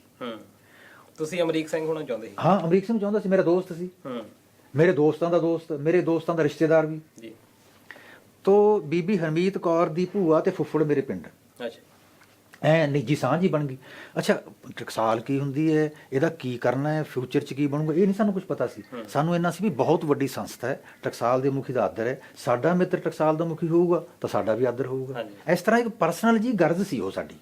ਕੋਈ ਉਦੋਂ ਅਨਾਲਿਸਿਸ ਕਰਨ ਦੀ ਸਮਰੱਥਾ ਨਹੀਂ ਸੀ। ਅਸੀਂ ਲੌਬਿੰਗ ਸ਼ੁਰੂ ਕੀਤੀ ਭਾਈ ਅਮਰੀਕ ਸਿੰਘ ਦੀ ਵੀ ਦਸਤਾਰਬੰਦੀ ਇਹਨਾਂ ਦੀ ਹੋਵੇ। ਚੱਲੀ ਥੋੜਾ ਜਿਹਾ ਦਿਨ, ਲੇਕਿਨ ਹੌਲੀ ਹੌਲੀ ਅਸੀਂ ਦੇਖਿਆ ਵੀ ਸਾਡੇ ਪੈਰਾਂ ਹੇਠੋਂ ਜ਼ਮੀਨ ਖਿਸਕ ਰਹੀ ਹੈ।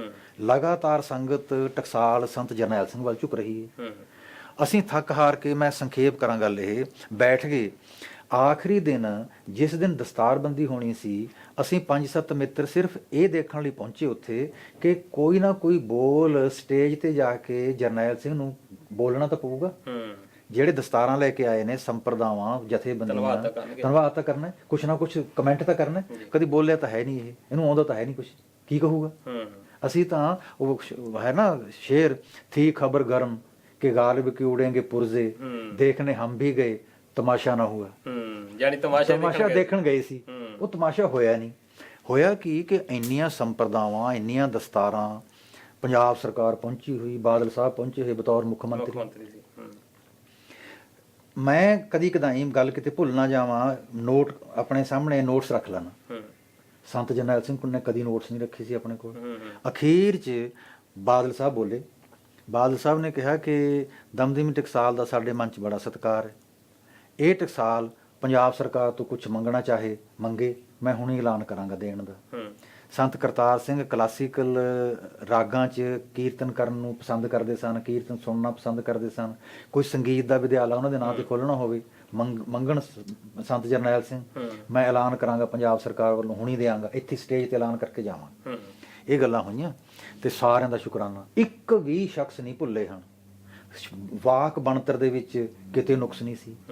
ਬਹੁਤ ਲੈਂਗੁਏਜ ਧੀਮੀ ਤੇ ਭਲੀ ਮਿੱਠੀ। ਅਖੀਰ 'ਚ ਕਹਿੰਦੇ ਕਿ ਵੱਡੀ ਜ਼ਿੰਮੇਵਾਰੀ ਹੈ, ਨਿਭਾ ਸਕਾਂਗਾ ਕਿ ਨਾ ਨਹੀਂ ਜਾਣਦਾ, ਪਰ ਸੰਗਤ ਦੀ ਅਸੀਸ ਹੋਏਗੀ, ਕੋਸ਼ਿਸ਼ ਕਰਾਂਗਾ। ਬਾਦਲ ਸਾਹਿਬ ਆਏ ਨੇ, ਇਹਨਾਂ ਨੇ ਕਿਹਾ ਕਿ ਟਕਸਾਲ ਜੋ ਮੰਗੇਗੀ ਦਿਆਂਗੇ। ਮੈਂ ਬਾਦਲ ਸਾਹਿਬ ਨੂੰ ਇਹ ਦੱਸਣਾ ਕਿ ਇਹ ਟਕਸਾਲ ਮੰਗਤਿਆਂ ਦੀ ਟਕਸਾਲ ਨਹੀਂ ਹੈ। ਇਹ 10ਵੇਂ ਪਾਤਸ਼ਾਹ ਵੱਲੋਂ ਅਸੀਸ ਪ੍ਰਾਪਤ ਬਾਬਾ ਦੀਪ ਸਿੰਘ ਜੀ ਦੀ ਟਕਸਾਲ ਹੈ। ਬਾਦਲ ਸਾਹਿਬ ਨੂੰ ਕਿਸੇ ਚੀਜ਼ ਦੀ ਲੋੜ ਪਵੇ, ਹਾਜ਼ਰ ਹੋਇਆ ਕਰਨ, ਅਸੀਂ ਦਿਆਂਗੇ। ਜਾਨੀ ਇੱਟ ਦਾ ਜਵਾਬ ਪੱਥਰ ਦਾ ਇੱਥੇ ਇਹਨੂੰ ਇੱਟ ਦਾ ਜਵਾਬ ਪੱਥਰ ਨਾ ਸਮਝੋ। ਇੱਕ ਪਾਸੇ ਸਰਕਾਰ ਸੀ, ਦੂਸਰੇ ਪਾਸੇ ਟਕਸਾਲ ਸੀ, ਤੇ ਲੇਕਿਨ ਅਖਬਾਰਾਂ ਵਾਲਿਆਂ ਦੇ ਕਾਗਜ਼ ਖੜਕੇ ਵੀ ਹਾਂ ਜਿਸ ਨੂੰ ਉਮੀਦ ਹੀ ਨਹੀਂ ਸੀ ਕਿ ਕੋਈ ਗੱਲ ਹੋ ਰਹੀ ਹੈ, ਕੋਈ ਨਵੀਂ ਆ ਗਈ ਗੱਲ। ਇੱਕ ਤਾਂ ਇਹ ਮੇਰੇ ਮਨ 'ਚ ਯਾਦ ਹੈ ਉਦੋਂ ਦੀ ਕਿ ਇਹ ਘਟਨਾ ਹੋਈ ਸੀ। ਦੂਜੀ ਘਟਨਾ ਬੜੀ ਵੱਡੀ, ਅਕਾਲੀਆਂ ਦਾ ਜਿਹੜਾ ਕਪੂਰੀ ਵਾਲਾ ਮੋਰਚਾ ਸ਼ੁਰੂ ਤਾਂ ਹੋ ਗਿਆ ਸੀ, ਉਹ ਫਲॉप ਹੋਣ ਲੱਗ ਗਿਆ ਸੀ। 5 ਬੰਦੇ ਨਹੀਂ ਮਿਲਦੇ ਸਨ। ਜਦੋਂ ਸੰਤ ਜਰਨੈਲ ਸਿੰਘ ਸ਼ਾਮਲ ਹੋ ਗਏ, ਜਾਨ ਪੈ ਗਈ ਮੋਰਚੇ 'ਚ। ਹਜ਼ਾਰਾਂ ਦੇ ਨਹੀਂ, 50 ਹਜ਼ਾਰ 60 ਹਜ਼ਾਰ ਦੇ ਇਕੱਠ ਹੋਣ ਲੱਗੇ ਸੀ। ਮੈਂ ਇੱਕ ਇਕੱਠ 'ਚ ਸ਼ਾਮਲ, ਕਰਮਜੀਤ ਸਿੰਘ ਪੰਜਾਬੀ ਟ੍ਰਿਬਿਊਨ ਵਾਲੇ, ਉਹ ਪੰਜਾਬੀ ਯੂਨੀਵਰਸਿਟੀ ਦੇ ਸੁਖਦਿਆਲ ਸਿੰਘ, ਇਸ ਤਰ੍ਹਾਂ ਸਾਡੇ ਕੁਝ ਹੋਰ ਮਿੱਤਰ ਬੇਲੀ, ਅਸੀਂ ਪਹੁੰਚੇ, ਸੁਣ ਰਹੇ। ਟੌੜਾ ਸਾਹਿਬ ਨੇ ਆਪਣੀ ਤਕਰੀਰ 'ਚ ਕਿਹਾ ਕਿ ਸੰਤ ਜਰਨੈਲ ਸਿੰਘ ਜੀ ਨੂੰ ਅਸੀਂ ਇਹ ਦੱਸਣਾ ਹੈ ਕਿ ਇੱਕ ਘਰ 'ਚੋਂ ਜੇ ਇੱਕ ਬੰਦਾ ਨਹੀਂ ਆਊਗਾ ਨਾ ਗ੍ਰਿਫਤਾਰੀ ਵਾਸਤੇ, ਘੱਟੋ ਘੱਟ ਇੱਕ ਬੰਦਾ, ਤਾਂ ਕਾਮਯਾਬ ਨਹੀਂ ਹੋਣਾ ਮੋਰਚਾ। ਅੱਛਾ, ਇਸ ਪਾਸੇ ਯਤਨ ਕਰਨਾ ਪਊਗਾ। ਬੀਬੀ ਰਜਿੰਦਰ ਕੌਰ ਹੁੰਦੀ ਸੀ, ਮਾਸਟਰ ਤਾਰਾ ਸਿੰਘ ਦੀ ਬੇਟੀ ਜੀ, MP ਸੀ। ਉਹਨਾਂ ਨੇ ਤਕਰੀਰ ਸ਼ੁਰੂ ਕੀਤੀ ਕਿ ਮੈਂ ਸੰਤ ਬਾਬਾ ਜਰਨੈਲ ਸਿੰਘ ਜੀ ਨੂੰ ਇਹ ਕਹਿਣਾ ਹੈ ਕਿ ਮੋਰਚਾ ਕੁਰਬਾਨੀ ਮੰਗਦਾ ਹੁੰਦਾ ਲੀਡਰ ਦੀ। ਕੁਰਬਾਨੀ ਨਾ ਹੋਈ ਤਾਂ ਫਿਰ ਮੋਰਚਾ ਸਫਲ ਨਹੀਂ ਹੋਣਾ। ਇਸ ਤਰ੍ਹਾਂ ਮੈਨੂੰ 2 ਯਾਦ ਨੇ, ਬਾਕੀ ਵੀ ਕਈਆਂ ਨੇ ਇਹੋ ਜਿਹੀ ਕੁਝ ਕਿਹਾ। ਸੰਤ ਜਰਨੈਲ ਸਿੰਘ ਖੜੇ ਹੋਏ, ਉਹ ਕਹਿੰਦੇ ਵੀ ਟੌੜਾ ਸਾਹਿਬ ਨੇ ਕਿਹਾ ਕਿ ਇੱਕ ਘਰ ਚੋਂ ਇੱਕ ਬੰਦਾ ਘੱਟੋ ਘੱਟ ਗ੍ਰਿਫਤਾਰੀ ਲਈ ਆਵੇ। ਮੈਂ ਇਹ ਦੱਸਣਾ ਇਹਨਾਂ ਨੂੰ ਕਿ ਜੇ ਲੀਡਰਸ਼ਿਪ ਇਮਾਨਦਾਰ ਹੋਊਗੀ ਤਾਂ ਇੱਕ ਬੰਦਾ ਨਹੀਂ, ਇੱਕ ਬੰਦੇ ਨੂੰ ਕਹਿਣਾ ਪਊਗਾ ਕਿ ਤੂੰ ਘਰ ਰਹਿਣਾ, ਤੂੰ ਪਸ਼ੂ ਡੰਗਰ ਸੰਭਾਲਣੇ ਨੇ, ਘਰ ਦਾ ਖਿਆਲ ਰੱਖਣਾ, ਤੈਨੂੰ ਹੁਕਮ ਹੈ ਘਰ ਰਹਿਣ ਦਾ। ਅਸੀਂ ਚੱਲੇ ਆ ਗ੍ਰਿਫਤਾਰੀ ਲਈ ਨਹੀਂ, ਮਰਨ ਲਈ। ਇਹ ਜਦੋਂ ਦੇਖੂਗਾ ਨਾ ਪੰਥ ਕਿ ਤੁਸੀਂ ਕੁਰਬਾਨੀ ਲਈ ਤਿਆਰ ਹੋ ਤਾਂ ਇਹ ਕੁਝ ਹੋ ਜਾਊਗਾ। ਰਹੀ ਗੱਲ ਬੀਬੀ ਰਜਿੰਦਰ ਕੌਰ ਦੀ, ਕਿ ਲੀਡਰ ਕੁਰਬਾਨੀ ਦੇਊਗਾ ਤਾਂ ਮੋਰਚਾ ਕਾਮਯਾਬ ਹੋਊਗਾ। ਮੈਂ ਬੀਬੀ ਜੀ ਨੂੰ ਇਹ ਦੱਸਣਾ ਹੈ ਕਿ ਬੀਬੀ ਜੀ ਮੈਂ ਤਾਂ ਲੀਡਰ ਹਾਂ ਨਹੀਂ, ਮੈਂ ਤਾਂ ਇੱਕ ਛੋਟੀ ਜਿਹੀ ਟਕਸਾਲ ਦਾ ਸੇਵਾਦਾਰ ਹਾਂ। ਲੀਡਰ ਬੈਠੇ ਨੇ ਲੌਂਗੋਵਾਲ ਸਾਹਿਬ, ਟੌੜਾ ਸਾਹਿਬ, ਤਲਵੰਡੀ ਸਾਹਿਬ, ਬਾਦਲ ਸਾਹਿਬ। ਜੇ ਕੁਰਬਾਨੀ ਦੀ ਲੋੜ ਹੋਈ ਤਾਂ ਕੁਰਬਾਨੀ ਦੇਣਗੇ, ਜੇ ਕੁਰਬਾਨੀ ਦੇਣੋਂ ਮੁੱਕਰਨਗੇ ਤਾਂ ਕਿੰਨੇ ਫਿਰ ਇਹ 8-10, ਤੁਸੀਂ ਕਿੰਨੇ ਕੋ ਕਰੋੜਾਂ 'ਚ, ਫਿਰ ਤੁਸੀਂ ਜਾਣ ਦਿਓਗੇ ਇਹਨਾਂ ਨੂੰ। ਇੱਥੇ ਵੀ ਫਿਰ ਕਾਗਜ਼ ਕਲਮਾਂ ਖੜਕੀਆਂ ਪੱਤਰਕਾਰਾਂ ਦੀਆਂ। ਕਰਮਜੀਤ ਸਿੰਘ ਮੈਨੂੰ ਕਹਿੰਦੇ ਦਿਸਦਾ ਜਿਹੜਾ ਖਰਾ ਸੋਨਾ ਹੁੰਦਾ ਹੈ ਨਾ, ਉਹ ਇਉਂ ਖੜਕਦਾ ਹੁੰਦਾ। ਤੋ ਦਵੰਦ, ਧੁੰਦਲਾਪਣ, ਇਹੋ ਜਿਹਾ ਕੁਝ ਸੰਤ ਜਰਨੈਲ ਸਿੰਘ ਦੇ ਮਨ 'ਚ ਹੈ ਹੀ ਨਹੀਂ ਸੀ। ਤੇ ਤੁਸੀਂ ਜ਼ਿਕਰ ਕੀਤਾ ਸੀ ਵੀ ਉਹਨਾਂ ਸਦਕਾ ਮੈਨੂੰ ਵੀ ਕੁਝ ਮੁਸ਼ਕਲਾਂ ਦਾ ਸਾਹਮਣਾ ਕਰਨਾ ਪਿਆ। ਟੌਰਚਰ ਕੀਤਾ ਫੌਜ ਨੇ, ਪੁਲਿਸ ਨੇ, ਤੇ ਜੇਲ੍ਹ 'ਚ ਰਿਹਾ, ਇੱਕ ਸੈੱਲ 'ਚ ਵੀ ਬੰਦ ਰਿਹਾ। ਲੇਕਿਨ ਬਹੁਤ ਵੱਡੇ ਨਾਲ ਮਿੱਤਰਤਾ ਸੀ ਨਾ, ਤੇ ਉਹਨਾਂ ਸਦਕਾ ਜੇ ਕਿਤੇ ਕੋਈ ਕਸ਼ਟ ਸਹਾਰਨੇ ਪਏ ਤਾਂ ਫਿਰ ਉਹ ਵੈਲਕਮ ਨੇ, ਕੋਈ ਦਿੱਕਤ ਨਹੀਂ ਆਈ, ਸਭ ਠੀਕ ਹੈ। ਮੈਂ ਉਹਨਾਂ ਦਾ ਦਿਲੋਂ ਸਤਿਕਾਰ ਕਰਦਾ। ਤੇ ਮੈਂ ਇਹ ਦੇਖ ਵੀ ਰਿਹਾ ਕਿ ਉਹ ਜਵਾਨ ਅੱਜ ਦੇਸ਼ 'ਚ ਵੀ ਵਿਦੇਸ਼ 'ਚ ਵੀ ਜਿਨ੍ਹਾਂ ਨੇ 84 ਤੋਂ ਬਾਅਦ ਜਨਮ ਲਿਆ, ਸਿਰਫ ਗੱਲਾਂ ਸੁਣੀਆਂ ਨੇ ਉਹਨਾਂ ਨੇ ਆਪਣੇ ਮਾਪਿਆਂ ਤੋਂ, ਉਹ ਵੀ ਸੰਤ ਜਰਨੈਲ ਸਿੰਘ ਨੂੰ ਪ੍ਰੇਮ ਕਰਦੇ ਨੇ। ਮੈਂ ਦੇਖ ਰਿਹਾ ਉਹ ਬੱਚੇ ਜਿਨ੍ਹਾਂ ਨੇ ਦਾੜੀ ਕੇਸ ਨਹੀਂ ਰੱਖੇ ਹੋਏ, ਉਹ ਸੰਤ ਜਰਨੈਲ ਸਿੰਘ ਨੂੰ ਪ੍ਰੇਮ ਕਰਦੇ ਨੇ। ਇਹਦੇ ਤੋਂ ਮੈਨੂੰ ਹੋਪ ਵੱਜਦੀ ਹੈ ਇੱਕ ਕਿ ਪੰਥ ਹੈ ਜਿਹੜਾ ਉਹ ਸੁਰਜੀਤ ਹੋਏਗਾ ਇੱਕ ਦਿਨ ਜੀ। ਤੇ ਤੁਸੀਂ ਗੱਲ ਕੀਤੀ ਪਾਸਟ ਦੀ, ਚਾਹੇ ਉਹ ਟਕਸਾਲ ਦੀ ਗੱਲ ਕੀਤੀ ਤੇ ਚਾਹੇ ਰਾਜਨੀਤੀ ਦੀ ਗੱਲ ਕੀਤੀ, ਬਾਦਲ ਸਾਹਿਬ ਦੀ ਵੀ ਗੱਲ ਕੀਤੀ। ਭਵਿੱਖ ਕਿੱਥੇ ਦੇਖਦੇ ਹੋ ਸਿੱਖ ਦਾ? ਉਹੀ ਮੈਂ ਜ਼ਿਕਰ ਕਰ ਦਿੱਤਾ ਤੁਹਾਨੂੰ ਕਿ ਭਵਿੱਖ ਜਵਾਨੀ 'ਚ ਹੁੰਦਾ ਹੈ। ਜਵਾਨ ਹੈ ਜਿਹੜਾ ਉਹ ਚੇਤਨ ਹੈ, ਜਵਾਨ ਪੜ੍ਹਿਆ ਲਿਖਿਆ। ਮੈਂ ਤੁਹਾਨੂੰ ਇੱਕ ਆਪਣੇ ਦਰਸ਼ਕਾਂ ਨੂੰ ਇਹ ਵੀ ਦੱਸ ਦੇਵਾਂ ਕਿ ਆਇਤੁੱਲਾ ਖੁਮੀਨੀ ਨੂੰ ਜਲਾਵਤਨ ਕਰ ਦਿੱਤਾ ਬਾਦਸ਼ਾਹ ਨੇ ਈਰਾਨ 'ਚੋਂ। ਉਹਨਾਂ ਨੇ ਫਰਾਂਸ 'ਚ, ਪੈਰਿਸ 'ਚ ਪਨਾਹ ਲਈ, ਸਿਆਸੀ ਸ਼ਰਨ ਮਿਲੀ। ਉਹਨਾਂ ਦੀ ਕਾਮਯਾਬੀ ਦੀ ਵਜ੍ਹਾ ਇਹ ਸੀ ਕਿ ਪੜ੍ਹਿਆ ਲਿਖਿਆ ਵਰਗ ਹੈ ਜਿਹੜਾ ਨਾ ਈਰਾਨ ਦਾ, ਤੇ ਈਰਾਨ ਦੇ ਹਮਦਰਦਾਂ ਦਾ, ਜਵਾਨਾਂ ਦਾ, ਉਹ ਜਵਾਨ ਜਿਨ੍ਹਾਂ ਨੂੰ ਬਾਦਸ਼ਾਹ ਨੇ ਵੀ ਵਜ਼ੀਫੇ ਦੇ ਕੇ ਭੇਜੇ ਸੀ, ਉਹਦੇ ਐਡਵਾਈਜ਼ਰ ਵਜੋਂ ਆ ਗਏ। ਆਇਤੁੱਲਾ ਖੁਮੈਨੀ ਨੂੰ ਪੈਰਿਸ 'ਚ ਬੈਠਿਆਂ ਸਾਰੀ ਐਡਵਾਈਸ ਯੂਥ ਨੇ ਦਿੱਤੀ ਈਰਾਨ ਦੇ, ਜਿਹੜੇ ਯੂਰਪ 'ਚ ਪੜ੍ਹਨ ਗਏ ਹੋਏ ਸੀ। ਇਸੇ ਤਰ੍ਹਾਂ ਹੀ ਸਮਾਂ ਆਏਗਾ, ਪੰਥ ਪ੍ਰਜਵਲਿਤ ਹੋਏਗਾ, ਸ਼ਾਨ ਬਣੇਗੀ। ਲੇਕਿਨ ਆਹ ਜਿਹੜੇ ਪੌਕਟਾਂ ਨੇ ਵੱਖ-ਵੱਖ ਦੇਸ਼ਾਂ 'ਚ ਵੀ ਤੇ ਹਿੰਦੁਸਤਾਨ 'ਚ ਵੀ ਖਿਲਰੀਆਂ ਪੁਲਰੀਆਂ, ਇੱਕ ਦਿਨ ਇਕੱਠੀਆਂ ਹੋਣਗੀਆਂ। ਇਸ ਯੂਥ ਤੋਂ ਹੀ ਸਾਨੂੰ ਉਮੀਦ ਹੈ। ਜਿਹੜੀ ਲੀਡਰਸ਼ਿਪ ਬੁੱਢੀ ਹੋ ਚੁੱਕੀ, ਵੇਲਾ ਵਿਹਾ ਚੁੱਕੀ, ਉਹਦੇ ਤੋਂ ਸਾਨੂੰ ਕੋਈ ਉਮੀਦ ਨਹੀਂ। ਵੈਸੇ ਯੂਥ ਤਾਂ ਜਿੱਦਾਂ ਚੱਬਾ ਵਿੱਚ ਵੀ ਇਕੱਠੇ ਹੋਏ, ਫਿਰ ਬਾਈਬਲ ਕਲਾਂ ਦਾ ਤੁਸੀਂ ਦੇਖਿਆ ਇਕੱਠ, 2-2 ਲੱਖ ਦਾ ਇਕੱਠ। ਇਹ ਹੈ ਉਹ ਸੰਗਤ ਜਿਹੜੀ ਲੀਡਰਸ਼ਿਪ ਤੋਂ ਕਿਨਾਰਾ ਕਰ ਗਈ ਤੇ ਗੁਰੂ ਗ੍ਰੰਥ ਸਾਹਿਬ ਨੂੰ ਪ੍ਰੇਮ ਕਰਦੀ। ਪਰ ਲੀਡਰ ਕੀ ਬਣਨ ਦੀ ਆਸ ਹੈਗੀ ਛੇਤੀ? ਹਾਂ, ਇਹ ਗੱਲਾਂ ਨੇ ਜਿਹੜੀਆਂ ਨਾ, ਇਹ ਆਪਣੇ ਭਵਿੱਖਬਾਣੀਆਂ ਦੇ ਵਿੱਚ ਨਹੀਂ ਆਉਂਦੀਆਂ। ਕਦੋਂ ਹੋਏਗਾ ਲੀਡਰ, ਕੌਣ ਹੋਏਗਾ, ਪਤਾ ਨਹੀਂ। ਲੇਕਿਨ ਇਸ ਦੌਰ 'ਚੋਂ, ਇੰਨੇ ਸੰਕਟਾਂ 'ਚੋਂ ਲੰਘਦਿਆਂ ਹੋਇਆਂ ਖੁਆਰ ਹੋਏ ਸਭ ਮਿਲਣਗੇ। ਬੱਚੇ ਸ਼ਰਨਜੋਗ ਹੋਏ। ਤਾਂ ਖੱਜਲ ਖੁਆਰੀਆਂ ਦਾ ਟਾਈਮ ਆ ਰਿਹਾ, ਲੰਘ ਰਿਹਾ, ਜਿਹਦੇ ਵਿੱਚੋਂ ਆਪਾਂ ਇਹਨਾਂ ਖੱਜਲ ਖੁਆਰੀਆਂ ਦੇ ਵਿੱਚੋਂ ਹੀ ਸਾਨੂੰ ਜੱਸਾ ਸਿੰਘ ਰਾਮਗੜੀਆ ਮਿਲ ਗਏ ਸੀ, ਜੱਸਾ ਸਿੰਘ ਆਹਲੂਵਾਲੀਆ ਮਿਲ ਗਏ ਸੀ, ਨਵਾਬ ਕਪੂਰ ਸਿੰਘ ਮਿਲ ਗਏ ਸੀ। ਤਾਂ ਐਂ ਕੋਈ ਨਾ ਕੋਈ ਆਏਗਾ ਜੀ। ਤੇ ਦੋਸਤੋ, ਆਪਣੀ ਗੱਲਬਾਤ ਹੋ ਰਹੀ ਸੀ ਪ੍ਰੋਫੈਸਰ ਹਰਪਾਲ ਸਿੰਘ ਪੰਨੂ ਜੀ ਉਹਨਾਂ ਦੇ ਨਾਲ, ਤੇ ਕਾਫੀ ਰੌਚਕ ਜਾਣਕਾਰੀਆਂ ਵੀ ਉਹਨਾਂ ਤੋਂ ਲਈਆਂ, ਬਹੁਤ ਕੁਝ ਸਿੱਖਣ ਨੂੰ ਵੀ ਮਿਲਿਆ ਉਹਨਾਂ ਦੇ ਕੋਲੋਂ।